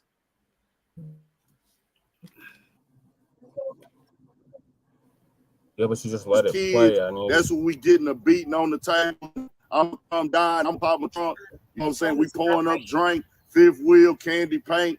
All that come from that era of the South. I had it right the first time. Yeah. Talking about right there, JP? Talking about right there? Yeah. Full screen it. Yeah. All right, so it is full screen. I see it now. So yeah, Big Pokey, he's on there. Big Mo. I don't think Big Mo is still alive. Until who's next to him? Who's that next to Big Mo? ESG. Oh, he's still alive. ESG is still alive. Remember he did that collabo album with Mac Mall, Lady Che. Yeah, Hawk is dead. Hawk dead. Lil Kiki's still alive, I think. Yep. Lil Kiki's still alive. Fat Pat's dead. DJ Screw dead. Mr. 32. I don't know about Mike D. I don't know about Mike D and the rest of them. Mr. 32. Mike D might still be alive. Mr. 32 is dead. Zero. And D, DJ Ward. Screw is dead. Chris Ward. Zero still alive. Ward is still alive. Trey the Truth is still alive. Grace, yeah. I can't read the words. Get the letters as well. Willeen is still Willeen. Little D, Cleode, and Lil Third and Head. You there? I feel like we as Denver, like we still struggling for like a source of like identity. Like we don't have an identity. Like I feel like different parts of Denver, you go, everybody want to be like, you know, you got different parts of Denver. Some people want to be like the South. Some people want to be like the East Coast. And Denver just filled with everybody. Like we don't have our own identity. Well, I could say not as big as Texas. Like them niggas known. Denver's. You gotta think about it like this. Denver. When you come to Denver, you can pick up any accent. You can pick up any tone. I'm back. Everything is just thrown here. There's not really Right, anything coming out of here. right. Which makes it so And it's hard to been like make an that identity. Yeah. right. So where do you come I'm back, originally? y'all. Yeah, we know, Jesse. You're loud. Oh, okay. You say you came out, you were gone for a minute. Yeah. So I would say that it's all been thrown here, and then people take pieces like, from where they're from or whatever, or how they're whatever they vibe with naturally. You know what I mean? Mhm. I'm from California, but I vibe more with Southern and West Coast music. Hip hop. You know Yeah. what I mean? So that's where I'm at. I don't really mess around with the East Coast shit because I don't really like it that much. Maybe if it come off of like some R&B, I like R&B. You know what I mean? But Mm, that's it's kind of like watered down, or it's so fucked up now. The music's so it's like trash. So it I don't even is want trash. anything new. It's very rare that I'll catch on to somebody got to turn me on to it, and I'll be like, okay, well, what? And in my mind, still where I knew music was good. You know what I mean? Mm-hmm. If you're born here, you're getting everything that people have came here and taught you. Yep. Yep. So it's kind of hard you to not really have an identity other than as far as musically, and then things are so whitewashed. We don't really have shit that's coming out musically from Denver. You know what I mean? Mm. So it's kind of hard. We don't have like nothing really has really made it out of Denver and that became a trend. Or I don't remember if there has been anything. I have a couple artists here and there, but I don't think the whole genre or whole movement really came out of Colorado, Denver to get people, jumping. We got it's so few and far between, you know. Go ahead, Jesse. Yeah. I Are mean, we we've had closing it? some.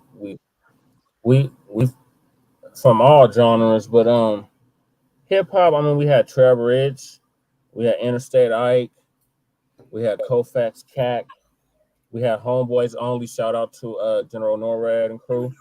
We had what's that Yeah, other they made group? the Hip Hop Hall of Fame. What's that other group? Black Hole Posse. Shout out Mhm. to them. A Rapper Truth. Um, who Yeah, else? that's what I'm saying. We had artists, but not like a whole, Oh, you talking not about a like a whole whole movement. movement? Yeah, Yeah, we've had artists come out of here. Yeah, General Norton and them got the Hip Hop Hall of Fame right now. So yeah, that's yeah. But it's not like a big thing, like that. We're going to the South, so we know exactly what type of music we gonna listen to. We know what we're listening to over there in Louisiana. We know what we're listening to in Texas. We know I'm what we're saying we listening don't to have our over unique, here, like our Tennessee, own distinct Oklahoma. sound. Right? Right, like all That's what those he said. places you name, they have their own distinct sound. We don't really have our own distinct sound. There's nothing Sign, not distinct sign, really. There's nothing distinct really about what's sounds. going on in the city. Yeah, besides gentrification, no. No, Right, as right, artistically yeah, at right, all. right. But let me ask y'all this: do you think we'll ever see an identity in our generation? Yeah, I think so. I mean, Denver, we're pretty much smack dab in the middle. So, but we lean more West Coast than we do East Coast, and we lean more South because we are technically closer to the South. Because I mean, the Texas Panhandle is not that far away from Mm, us. It's like literally 2 states away, maybe Kansas and Oklahoma. So I'm and we're gonna not say too far removed from the South either. So and then we got the Midwest right next door to us, uh, Kansas City, Omaha, uh, Chicago, St. Louis, Minneapolis. Well, the Minneapolis that's further north, but that's considered Midwest. Milwaukee, Midwest. I'm gonna go and say no, no. Probably have another couple, maybe handful of tight ass artists come out, but that'll be it. As far as like genre or movement, they can clearly say, "Well, that's Denver music." No, I'm gonna say no. It would have already happened. right. Agree. I don't know, man. Maybe I made a mistake coming back. I don't know, man. It just doesn't feel. Everything is different, man. Well, what exactly feels different that isn't happening everywhere else? I think that what you're saying from Louisiana, yeah, I guess it looks a little different. Versus when did you leave and when did you come back? So I left in like what, like, yeah, right before the pandemic. Yeah, I Yeah. left right before the pandemic. I'm just now coming back. So Yeah, so Yeah, things like have changed a little. 2018, 2019, something like that. yeah. Yeah, Uh, things have I could changed. just Yeah. say, the different. I guess the biggest thing I see now, the differences is like, the, is like the education system, man. Like they like even right now, like we're on the stream yard and stuff. Like, man, Yeah. like, can you believe they still got like computers, and like, man, you go in the libraries down there, they still running off of like 1990 Windows programs.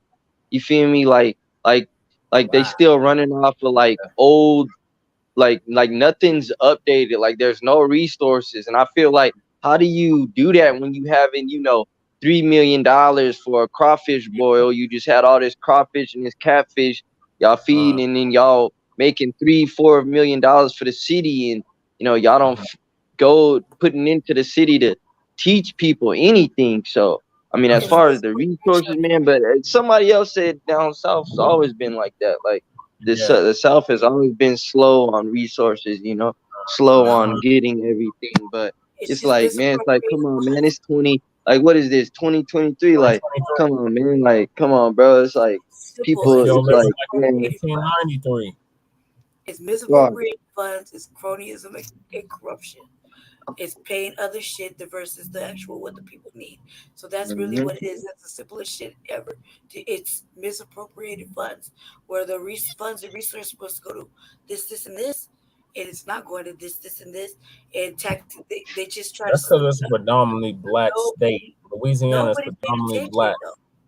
I guess what he's saying is that no one pays attention enough to make a scene or be upset about it, but it's happening. And when you ask them questions, say, "Oh, well, we're giving you this, and this, and this, and this," but really, if you look out, if you're outside, you're seeing all this gentrification, all this shit happening.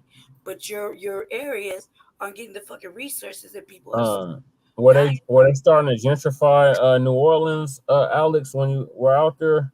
oh yeah, bro. Cause I think like before the pandemic, the rent was like, it was decent, man. Like it was like $600.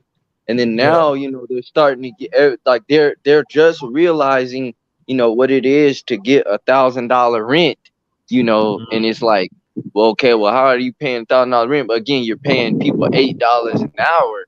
So it's Oh like my just God. starting to hit them.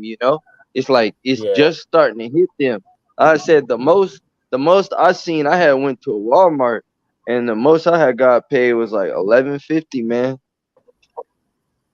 And to them, to Oh my some God. people, I was like good. I was like, they had never seen $11 in their life. So to them, that was like heaven. Haven't made And it's like, I'm trying to tell them, hours. like, y'all gotta wake up. Like this gentrification stuff, like this been going on, man. Like y'all gotta wake up. Like y'all gotta but they're so, like I said, they're so stuck in their ways, man. It's like, they're Mm-hmm. so, like, we don't want to learn. Kind of like, I think you had said it before a year back. I had called you when I was telling you that, Mm-hmm. damn, they got a church on every corner. They got a church Yep. on every corner. You was like, yeah, Alex, I stopped. You can't resurrect the brain dead. You cannot resurrect the brain Mm-hmm. dead. And it's Resurrection like, of the mental I'm dead. I'm going Yes, down there. sir. I'm trying to There's a tell whole them. hashtag around You know what I'm saying? I'm telling them. I'm spreading the word. I'm telling them stuff. And what do? They just, they don't want to. They don't want to learn it. They want to be it. dumb. They No. want to stay. Mhm. They want to stay Well, there. So misery I loves had to leave, company. man. Yeah, and misery I had loves I had company. to leave. I Those say places are y'all don't want to usually pretty. learn. The people in those I places are said, usually pretty miserable, and they want to keep you miserable right yep. along. Yeah, miserable with them. Right, right. So I said, man, let me get the fuck out of here. So I just left, man.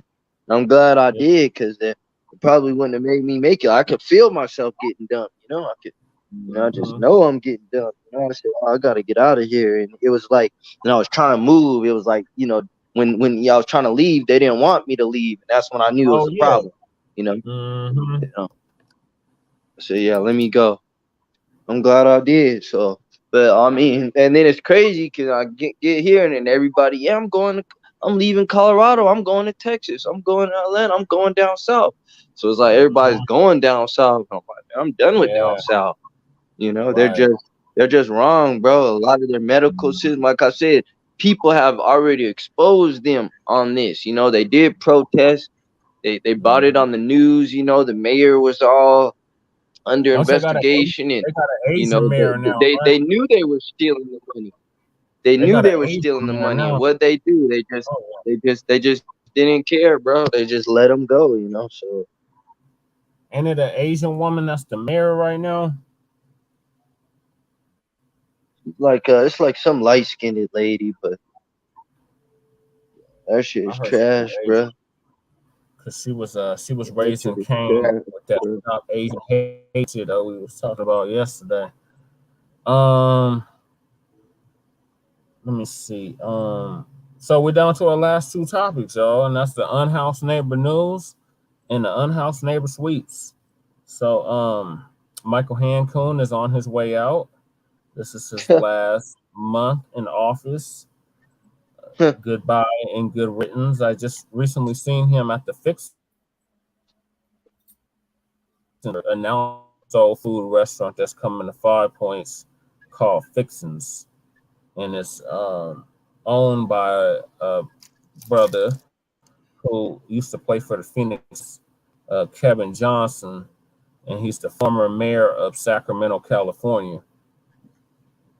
So now he is opening up a chain of restaurants all across, and Denver is number 4 on the list of openings. He's going to have openings in Detroit, Oakland, Atlanta, and there was one more. He just opened up one in Tulsa, Oklahoma, side of one of the many Black Wall Streets that was destroyed by white mobs in the U.S. military. And he had one. He opened up one in L.A. I want to say San Diego, and now he's moving east and opening up. He said he's going to open up one in Oakland too, but he's moving further east to Oklahoma, Tulsa, Georgia, Atlanta. So we're one of 4 that are going to open up next year. So Michael Hancoon was there, and including him. This is last month in office. They elected the cracker. They selected the cracker, Mike Johnson. So he's going to be the new mayor. And he claims that how long has Hancock been in? He's been in there for a fucking minute. Oh my God, Hancock's been in there too damn long. Hancock's been the mayor all 3 terms. And then before that, he was on city council all 3 terms. So he's been in city government for 24 years. Yeah, I was just going to say about 20 years, man. Fuck him, man.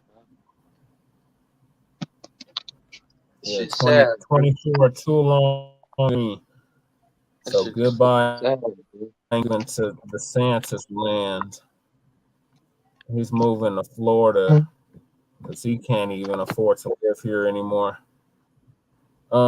So Lady Che, what are your updates on the unhoused neighbors? I had a few articles that I was going to put up, and we got our guest who is technically an unhoused neighbor, Alex.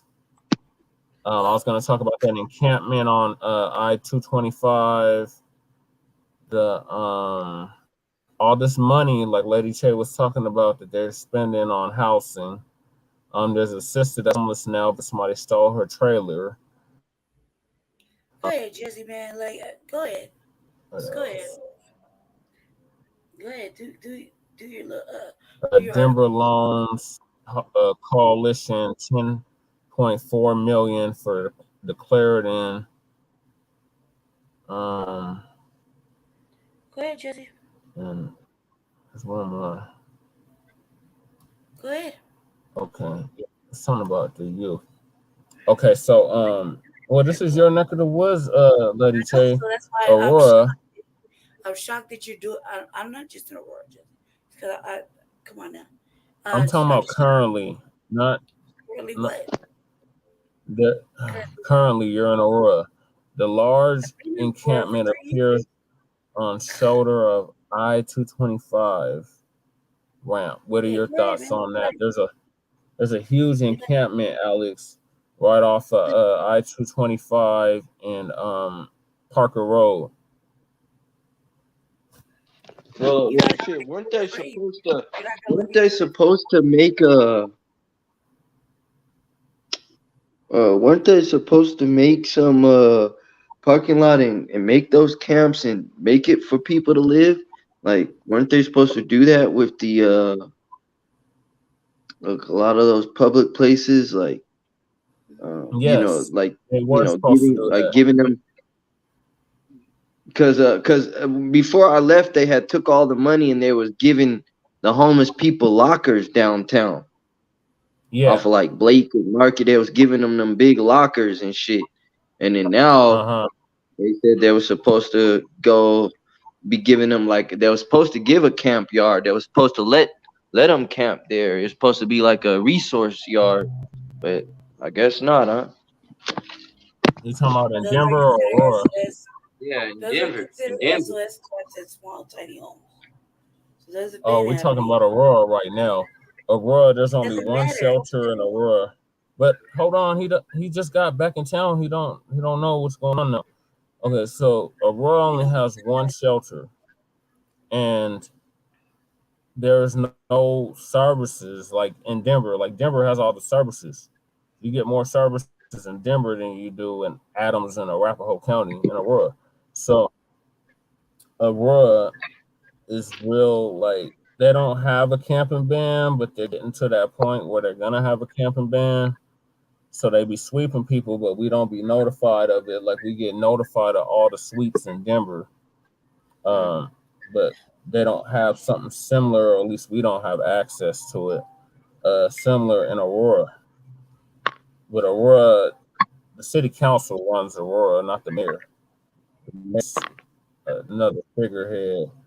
But I thought a guy. I was talking about Hancock. So this is last month in office, and there's another Mike, the current mayor of Aurora, Mike Kaufman, and I guess they want to clear this encampment, but they legally can't do it. CDOT can't legally do it. So it says several people have set up a growing encampment on the shoulder of an on-ramp to Interstate 225 at Parker Road. Fox 31 reached out to the Colorado Department of Transportation, or that's the CDOT, about this problem and what's being done to fix it. CDOT said no trespassing signs are usually the first option to curb encampments. The department said it cannot clear out an encampment without help from local law enforcement, but that is another option and done as humanely as possible. Then the cleanup, not just trash, but hazardous waste, which costs an annual cost to the state of between $2 million to $3 million. There is also the human cost of these encampments, the safety of the people who set them up and live there. Back in April, a man sleeping in a tent off I-25 was hurt and later died when he was struck by a car. People experiencing homelessness face a number of risks to their lives: untreated illnesses, drug-related overdoses, violence, and traffic. Deaths are rising. Called the homeless death count, coordinated with the Guardian, and found homeless death rates rose 77% from 2016 to 2020. Mm. In Denver alone, that Damn. same study reported an increase of homeless deaths in the city of 30% over the same 4-year period. There are just deaths. These are just the deaths that are being reported. The National Healthcare of Homeless Council estimates between 17,000 and 40,000 annual deaths of people experiencing homelessness. Damn. If you want to do something to help, see that you can start by reporting encampments. Oh no. Set process in motion of clearing them out and getting them cleaned up. So in other words, they want to sweep this encampment, but they Yeah, they've legally been can't doing the do it. fucking sweep stuff. Fuck them. They've been doing them sweeps. Mm-hmm. Yeah, well, Denver has, but see, this is kind of a gray area because it's one side of 9 Mile, because it's basically on the other side of 9 Mile. The parking lot is in Denver, and the other side is in Aurora or Arapahoe County. So it's that bullshit. But it's on the Aurora side, so they can't sweep it. But if it was on the Denver side, they would have no issue sweeping that encampment. As many sweeps that we done What the documented and witnessed and endured in Denver since 2012. And they're sweeps. They're not cleanups. These are traumatic displacements. They're traumatically displacing whole groups of people, whole communities. They don't give a fuck about us. They want us to die. And when they sweep, that's exactly what ends up happening because they take in all your materials. They're taking your survival gear. They're taking your tent. They're taking your tarp. They're taking your sleeping bag. They're taking anything besides your own clothing to keep warm. They're taking blankets. They're taking everything. Your identification. They're taking all that. Your wallet, your purse, everything being taken. Your vital records, all that. Your birth certificate, all that. All that is going to the dump. They're saying that they're storing it in a warehouse, and then when you go to the warehouse, you can't find it. If you're lucky enough to get to the warehouse, which is behind the jail, you can't find your shit. You feel you're in fear of arrest, and you're being re-traumatized every time you go over there to try to retrieve your stuff because it's right behind the city jail.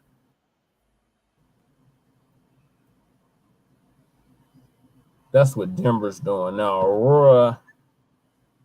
Lady Che can really give you the update on Aurora because that's where she lives, and she's gonna run for city council out there. Come on, councilwoman at large. Stop, no. Like, first of all, you just said everything. Okay, well, there you go. Aurora's doing the same thing Denver is now. Like, I gotta get to my little articles or whatever. But go ahead, carry on. I'll get to Aurora shortly whenever I get through. Whenever you get through. Go ahead. Go ahead. I was saying, Jesse, like, a Denver woman lost months after trailer was stolen by thieves. You know, we have a whole podcasting diet. Brother Alex, all we listen to is pro-black media. He's not even on here no 24/7. He's not on here. Oh. Carry on. I'm sure he probably had to plug in the phone or something. I'm sure he had to plug in the phone. Okay, I heard you.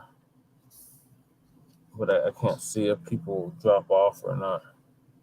I know, I'm telling you. Okay. All right, so I'm trying to play the video. Carl, the woman says she's homeless after theft of her trailer. Yeah. That right there is fucked up. Her trailer home. Thanks for watching. I'm Kelly Worthman. She was living inside the home until it was stolen along 33rd Avenue and Eudora Street in Denver. That is where we find our Olivia Young live tonight. And Olivia, that woman is now homeless without a roof over her head. Yep. That's right, Kelly. This That's patch literally of right brown up the grass street. is the only sign that Bernice Hollinshed's home was once here. She lived in a 30-foot, 8-ton trailer that had a generator attached. She said it was chained with locks on it, but that didn't stop someone from stealing it on January 19th of this year. Wow. For the last year, Bernice Hollinshed called this trailer home. I remember that trailer. Oh my God, that's right outside the Dallas. We provide food to the seniors every week. Our truck is down now, so we weren't able to do the delivery today. But we have been doing delivery at the Dahlia Square Senior Apartments, which is literally right next to where this trailer was. Wow, I was wondering what happened to that RV. The RV, I see that RV parked back there all the time, man. It's playing slowly, the brown one, right? It's white. Her trailer, the red bricks right there behind her. It skipped, it skipped. So I didn't get to see it. So. Oh, okay. I think it froze up. I'm trying to press play. Yes. We support each other on everything and take care of each other here. And for somebody to come and do something like that, I just don't understand. On a snowy day in January, Bernice unhooked her truck from the trailer to go to a doctor's appointment. When I came back the next day, it's gone. Her home, with all of her belongings, was missing. I said, ain't nobody seen. Oh my God, I was hysterical. She reported the trailer stolen to Denver police, but says detectives never called her. Wait for the phone call. Wait for the phone call. So Bernice started an investigation of her own, taking pictures of tire tracks and speaking to local businesses about surveillance. She passed the information on to police, but why are they showing District 3? This is in District 2. The remapping. It's still District 2 though. Now if they redrew, like District 2 services Park Hill and the East Side. Now if they redrew the map, then everything switches up. It doesn't District matter. 3 is the west. The fact that this video says January instead of June is the real issue. Yeah, that's a big issue. We're just now finding out about this. Like, what the fuck? Right. That's the issue. That right there is the big issue. But still never heard back. The detectives. I've done my footwork with everything. Right. Where is the detectives? Sadly, the trailer wasn't insured. Oh my Since God. the theft, Bernice has been homeless. I remember her. I remember that. I remember her. I remember that expedition. I remember that trailer. Damn. I'm struggling at a motel, and I've been with my son on and off. It's a situation she's been in before, but living in her trailer, she was working and saving money, hoping to one day buy a home. I'm a survivor. A dream that she still hasn't given up on. This is my home.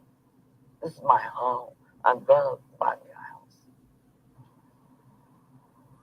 Now, Denver police confirmed for me that this case was reported, and they said no arrests have been made, but they couldn't share any other information or tell me what action they've taken. If you recognize that trailer, call Metro Denver Crime Stoppers. So, Olivia, that's not exactly. I would recognize that trailer because. But you know what's even worse? How is she supposed to know? She's supposed to insure the little trailer. Right. She got to insure everything. How is she supposed to know, though? You know what I mean? It's just like a house. You got to insure it. Who would fucking steal a motherfucking trailer like that? Knowing goddamn well if they just scoped it out. Like, that motherfucker is not that, are you serious? Like, you know where it's probably at? It's probably right over there. No, they cleared it out. They cleared 39th out. There ain't no trailers over there. They must have did a sweep this weekend because nobody. There's a whole That's crazy. trash, but On the other side of the track. there's no. Yeah, they could be on the other side. It's probably where it is. Yeah. Yep. Yeah. So. That shit's fucked up. You know they don't have no answer because they didn't put it fucking down as a priority in January. So it doesn't matter what she say now. It's not a priority now. It's just even worse for her. And the fact that the community. This is another thing. People say the community did stand up for her and help her. Until like now we finding out about it. It's already January, March, April, May, June, almost July. Shit's fucking It's crazy. 6 months, cuz. And This happened 6 months ago, and we're just now hearing about it. that's ridiculous. That means nobody took her concern seriously. Nobody gave a damn. She Right. did all the work. She probably gave him all kind of shit to fucking find out about, and no one wanted to help her. That's even worse. So the community, quote unquote community, should step up like they do with every other person. Mm-hmm. I concur, Lady Che. Well, I got another article, and it says Denver is one of the worst has one of the worst housing shortages in the U.S.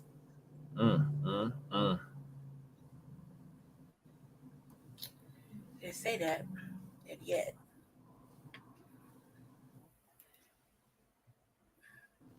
you must have froze. There you go. There you go. It's starting to play. Yeah, I think so. Well, Colorado home values go up, so could your property taxes. Homeowners now being warned to brace a bigger bill. Fox 31's Lisa D'Souza is on it. And Lisa, I mean, it's good news if your value your home is going up, but unfortunately that means you pay more in taxes.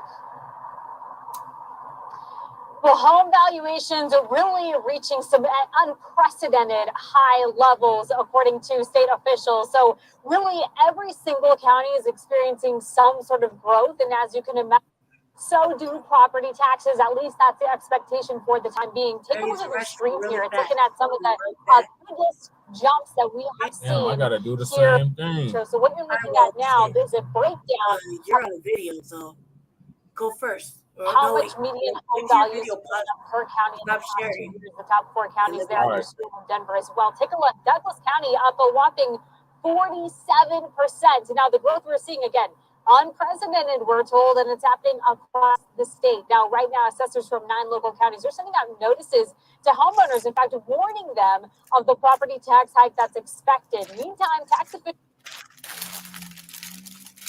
weighing on the why behind this massive upswing. And it's the first time every county is having 47%. Now, the growth we're seeing, again, unprecedented, we're told, and it's happening across the state. Now, right now, assessors from 9 local counties are sending out notices to homeowners, in fact, warning them of the property tax hike that's expected. Meantime, tax officials weighing in on the why behind this massive upswing. And it's the first time every county is having growth of some kind or another.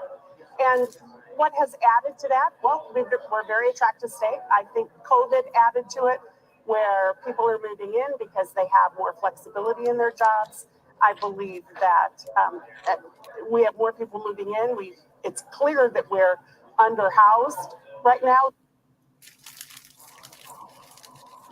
Some big issues there getting the attribution. Now, depending on what county you live in, the process really varies. However, property owners do have until early June to appeal their valuation, so keep that in mind. There are a few proposals tied to property taxes in the State House right now, and we know some county officials are really asking the state lawmakers to step up and do something before these property taxes are finalized. For now, we're live in the Denver Metro. Lisa D'Souza, Fox 31.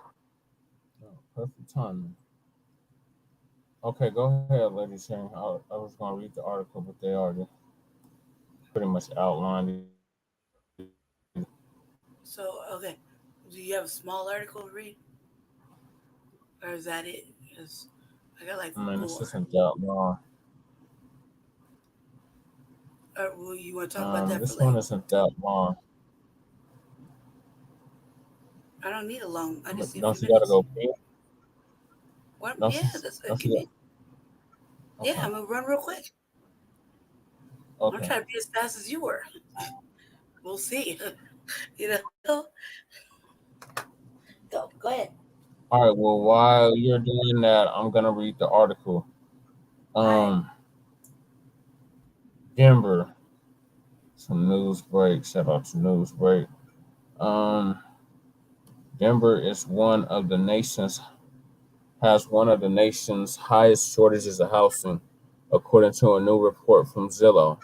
The report pinpoints how many housing units each of the 100 largest U.S. cities needs in order for homes appropriate for their situations. What is that, Alex?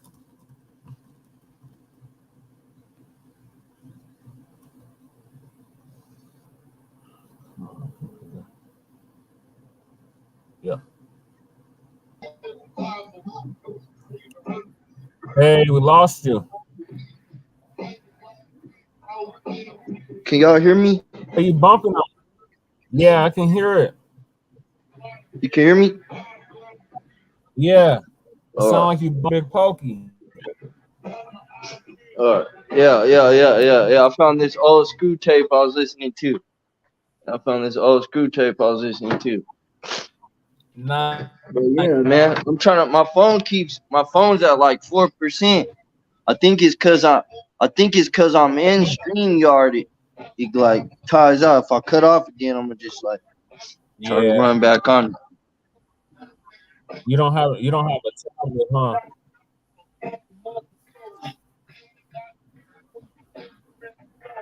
They're giving out tablets if you get government assistance. They're giving out what? Tablets with service and Where everything. at? Where at? They had a little boost. Remember how they used to be selling the Obama phones? Oh, those phones? Yeah, those little boosts with the phones. Yeah, they're selling tablets now. Well, bro. Yeah, bro. I still haven't been to Colfax. I still haven't even been to Aurora, man. Like this shit is so different, bro. Yeah. I was in Aurora yesterday. I had moved my auntie Lydia with my brother. My brother's out, Alex Kababu. I had seen you on the Mile High Minute too before. What happened with that? You talking about Mile High News? Yeah. Oh man, that's a whole nother show. Oh God, that's a whole nother show. The story behind that, but basically we went our separate ways and we started Front Line Blacc News and the revolutionary agenda.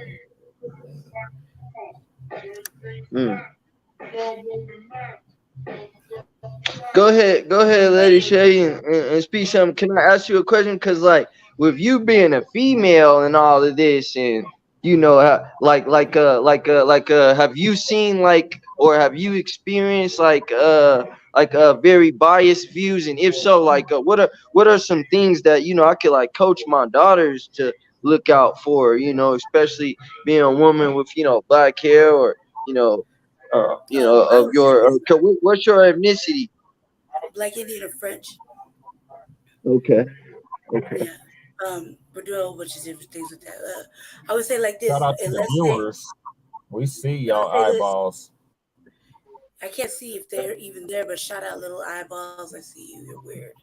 Say hi. What I would say this is that I look at things from black perspective, so I don't look at it anymore from the mixed perspective because it had me confused. So once I made a firm decision to say that she's black first, I was already on it. I just was had to make it official. Everything had to be put in the context. I look at these from black women's point of view, right? And I would look at it like waiting on your children. I mean, you gotta raise your daughters the right way. So I would just not put your daughters in public school, and I would keep them. If it depends on how old they are. You know what I mean? Me personally, I put my kid in homeschool my kid when something bad happened to her, and then she ended up getting taken and she ended up going into the system. And she don't look like she looks maybe skin wise, but she don't look like me. So when I went in the system, I got treated like I didn't have no passes. So the skin doesn't really afford me personally nothing. So I look at this from this perspective. Um, don't put them in school where you know they're going to be fucked with racially. First moment they have a racial encounter, because everything is about colorism. That's the issue, right? So when people we're conditioned to look at shit from the colorism perspective, right? So it's natural. Like right now, I'm just kind of like chilling, hot my hair, whatever, right? Brother Alex, they see me. are your daughters light skin or dark skin? She's light skinned. She's light skinned. But I'm asking her as like a female from your view as a female perspective, because now feminism, you know, we got Cardi B leading by example that it's okay to sleep with women. I mean, sleep with men, get them drunk, take their wallet, strip, get money. Hey, I don't hate however way you get money, but I mean, this is the female. I mean, little kids twerking and stuff to this music, and it's like, it's all, female. I'm a bad bitch, bad bitch. Like it's like, it's like that's who's like running the world in my eyes now, because it's, I don't know, man. Y'all, they believe y'all more than us. Let me spit. Let me spit that. Let me spit Well, that. first of all, we're in Colorado. It's a woman's state.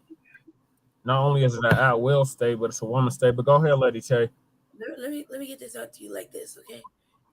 People would think that shit is like Megan Thee Stallion and all this other ratchet shit. It might be good to listen to it quickly here and there, but to take any motherfucking cues from it is beyond ridiculous. It's ratchet. It's not really sexual liberty or liberalism. You're not. All you're saying is it's okay to be a motherfucking money grubbing hoe, right? I understand, Jay, but all I'm saying is that it's okay for you to be all about money versus the person that you're with versus who they are internally, right? I don't advocate for that. I don't even want to. I don't like that. I also think that I raised my kid on modesty. I wanted my kid to be, regardless. I didn't know she was gonna be gay, but I initially wanted, when I was raising her, to be modest, cover everything up, right? Because I try to carry myself modestly. I don't like people staring at me sometimes like a piece of meat, no, regardless of what my name is. I don't like people staring at me like that. I would still find it very offensive. I also would say that depending on their age, it's better to be a woman and keep your shit to yourself. However you're maneuvering, you ain't gotta listen to these bras. These bras are for the moment. They're just there to get whatever they're getting, but it's not real women shit. Real women ain't rocking like that. Real women working regular jobs. They're busting their ass to try to keep a fucking relationship going. You want them to stay. You want it to continue the black family. Black family is the black man, the black woman, and black seed.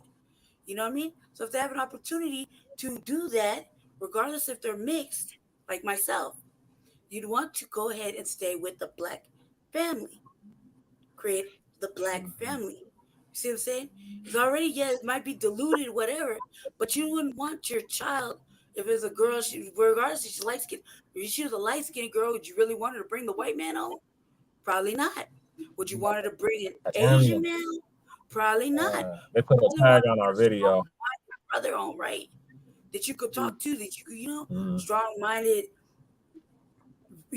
brother that's gonna provide not just financially, but emotionally, mentally, a home, protection, something she could depend on, versus here, bitch, here's your money, and I just want to do sexual things with you. I want you out my face though. You don't want that for your for your little girl, regardless of what age she is, or regardless of what the skin complexion is. If you raise her black, she's black. This is fucking like me, milky mulatto, No. right? You Right. dig? Right. So if you raise her that way, she gonna see that she shouldn't bring home the white man to her daddy and mama. You feel me? She should go find a nice, educated brother that has his mind right, who wants a good job or trade. He's not trying to be fancy. He's not trying to make a motherfucking rap video every time. He's not on some other fucking trend. He's not following some wave that's only here for like 20, 30 minutes. That's not what you Right. want for your daughter, let alone who you want her to breed with. You see what I'm saying? You want her to stay, if you really pro black, you want her to stay doing black things. Have create the black family. The black family has been terrorized, separated, Yep. and then brainwashed, and then forced to think that this feminism shit is the right way. It's not. This fucking overly sexual, hypersexual shit is the right thing. It's not. Don't nobody need to know what's going on with a woman in that manner, unless it's her dude or relationship. You know what I mean? Right. She shouldn't have to put herself out there if she can't find access to employment, so this compare bills. That even if she didn't have a mate, she was able to pay her bills and take care of herself, so she didn't have to go to that extent. None of this shit that they're Right. promoting on our culture is fucking good to raise a little girl on, or even a young teenage girl. This No. feminism shit is bullshit, period. It's a lie when women say, I don't need a man. That's a goddamn motherfucking lie. You need a man. I Right. need one. We need one. Let me tell you why you need one. You need one to fucking if you are meant to be together, that person makes you well. You know what I mean? You are his medicine. He is your medicine. That's the way the vibrations are working. That's from the universe. That's a black thing. See what I'm Yeah. saying? So it's you would want, if you're really out there, you'd want to go ahead and say it's all right to segregate, regardless if you had a mixed child or not. If you raise her black, she's black. And keep her dating, wanted to be with the black man. The black man Right. has gotten a bad rep and continuously gets dragged. See what I'm saying? The bad man, the fucking narrative. If you let the feminists tell you, the narrative is that black men ain't shit. They can't provide. They ain't doing nothing. They just do this and Right, that. right, and that's what the Narrative. people are believing them though. See, the People people believe believing them though because, it's like you comfortable. said, that's us, gang banging and shit. So, and It's comfortable, and they don't have leadership like we listen to the new black media. So the new black media is a little older, but they do know that some of the shit that we were indoctrinated with, you got to kick that shit out if you want to raise a proper daughter. Even if you wanted to be like for example, if you're more of a provider, right, instead of a showboat. You know what I mean? So there's levels to it to continue your role, as when you do get I don't know you. I just see you for the first time. So I don't know what's going on in your life. I'm sorry. But just for the first time, right? So hypothetically, if you didn't have a mate, or you know what I mean, it is designed to give you levels to make yourself a better man, to be a better father, so that your daughters or whatever, sons, whatever, make the better choice mate wise, versus I'm just gonna be an Instagram model, or I'm gonna be a TikTok, and that's gonna be my slave. That's out only here. temporary. That's not real money. Right. That's not money you could really, keep saving and put in a nest egg. It's not a real job. Just like YouTube, it's not a real place. Yeah. A real job is These motherfucking YouTube where you're at. streets. A real job is when you walk in and put in a motherfucking application. That's a real job. Yeah. You know what I mean? These motherfuckers right here that are popping off their views and the shit's monetized. They're just like every other bum. If you look at it, getting a motherfucking donation of some sort. Like it's like panhandling, but versus the internet. You know what I mean? So you're not on the highway holding a motherfucking sign. Instead, you're panhandling yourself on the internet and motherfuckers donating you $10. How is any motherfucker different? You can't raise a family off of that. We've been doing this shit 3 motherfucking years. To keep people engaged is fucking hard. They don't want to hear conscious shit. They don't want to be empowered. They say they do. Yeah, they say they talk to me. It I ran a fucks whole us up. campaign. We ran a whole campaign on a want Black Lives agenda. Whole campaign. You think we got any support out here? But when they wanted it, when they need something, they'll go and grab the motherfucker that brought the shit out and put it really right in their face, and they'll try to tokenize. And that's wrong too. It's all bad because it's like you're saying one thing with your mouth, but your actions are indicating that you'd rather be with this cognitive dissonance and pretend to be asleep and act like nothing's happening because there's something entertaining on that has distracted you from the fucking proper goal of whatever you're trying to get done as a Black person in America. So that I don't me Right. personally. So I hope that answers your question, Alex. I like the music, but I wouldn't raise my daughter on it. Judging you as a female, you face that, like, you know, let's say like going in to get an apartment or something, you know, you I don't face get no passes. that them judging you I because don't get they no passes. They'll say okay. no. I got the same problem. They'll say no, but see, when people look at me, they think I should be able to get everything I need. I have nothing.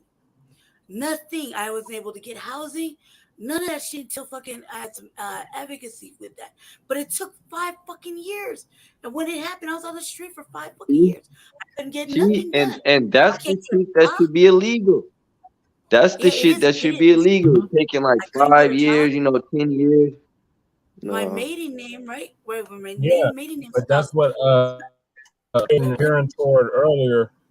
Not to cut you off, Lady K, but they have moved from a first come first served basis with the housing to this. Take this damn VS-SPDAT test and all that type of shit, and write your whole life story why you were unhoused and all that, in order for them to even take you serious. I'll put it to you like this: I suffer. Look, I don't suffer. You just ask me, and my thing will be like, what's your ethnicity? It'd be Black, Indian, and French. It's been like that. I haven't said it like fucking since I can remember, right? And when my maiden name had a Spanish last name, I couldn't get a motherfucking job if you wanted me to, right? So when I would call to do get an interview over the phone, right? So they would let me do the interview, but then when they saw me and the way I dressed or the way I looked, and then when I have makeup on or whatever, they're like, no. They say no, right? And it was about my looks. First, it was about my looks. It didn't matter anything I said. Now we live in a state where the tables are kind of turned. I'm like the opposite of that, right? So the tables are turned. Now it's me judging them, right? Because now I'm now I'm codified.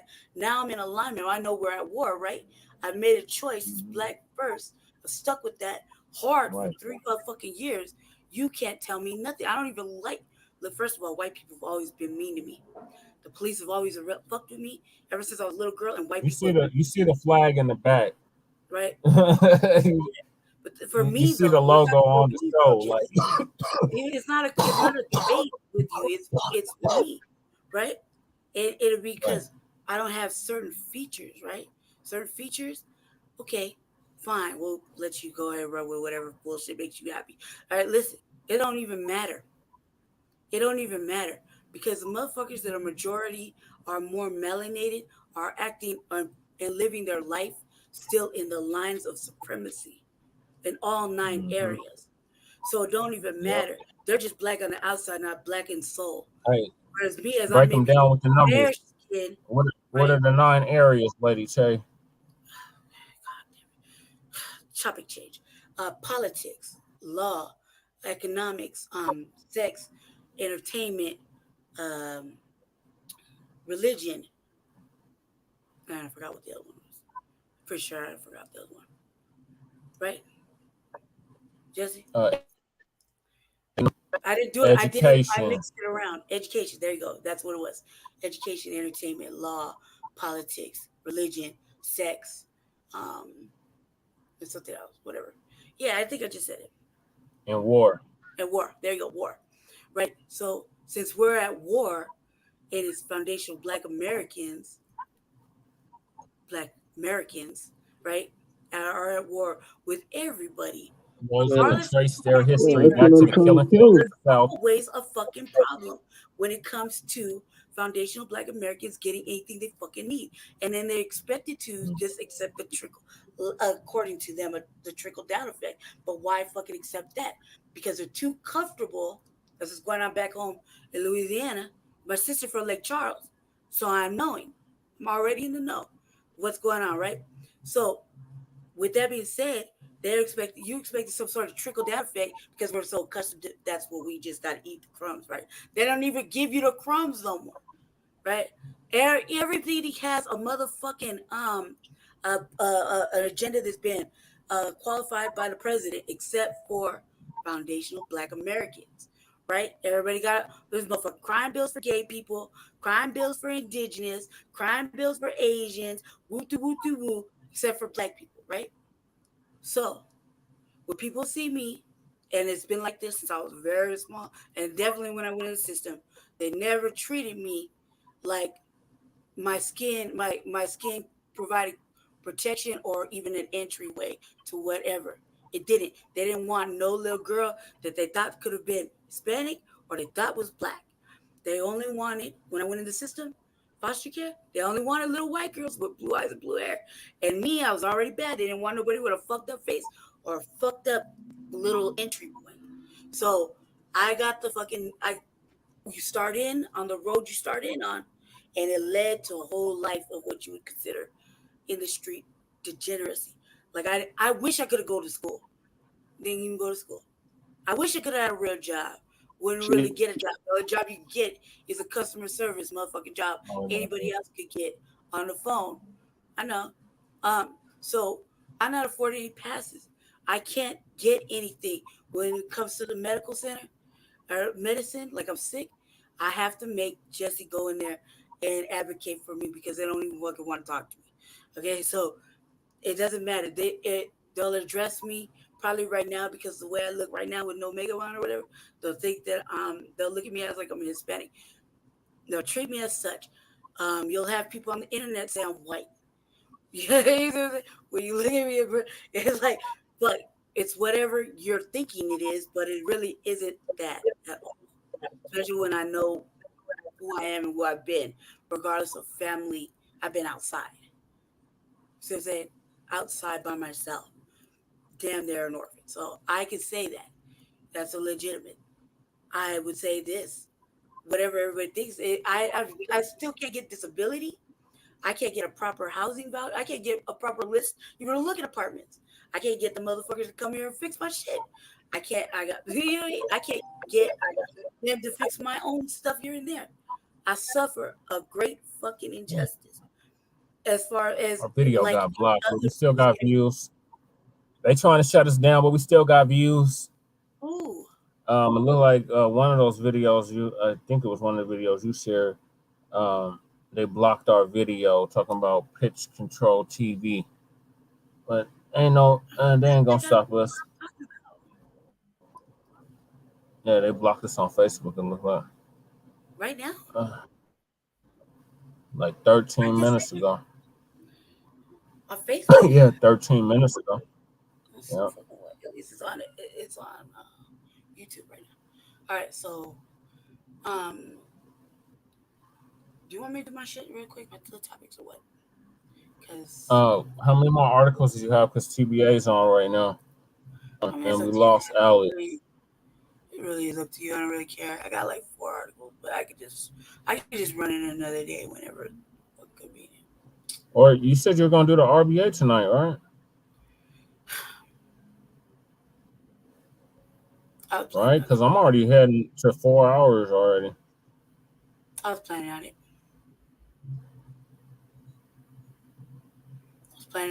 Okay. I don't know when though, cause What time? Like 10? I don't know. Probably, most likely. Most likely. Depends on We what could do happens. those on there. Probably not. Well, we'll see. We'll see what happens. Go ahead. Yeah. Go ahead and close it out. All right. So thank y'all for tuning into this episode of Front Line Blacc News, season 3, episode 12, part 2. Because we didn't finish everything from last night. Peace, love, light, reparations, and separations, and Black empowerment. Make sure y'all like and subscribe to all of our platforms: Frontline Blacc News, Shabaka's Black Experience Enhanced, and the Revolutionary Agenda.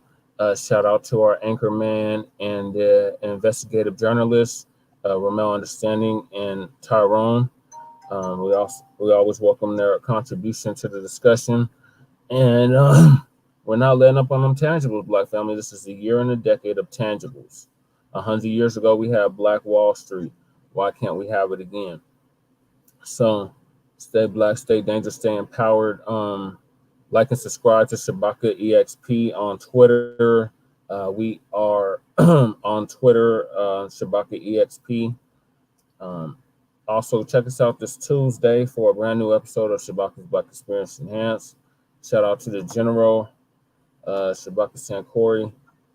He started it on the 50th anniversary of the founding of the Black Panther Party, Oakland chapter. So we're going to go out with that, unless Lady Che had anything to add about the RBA that's scheduled for later tonight.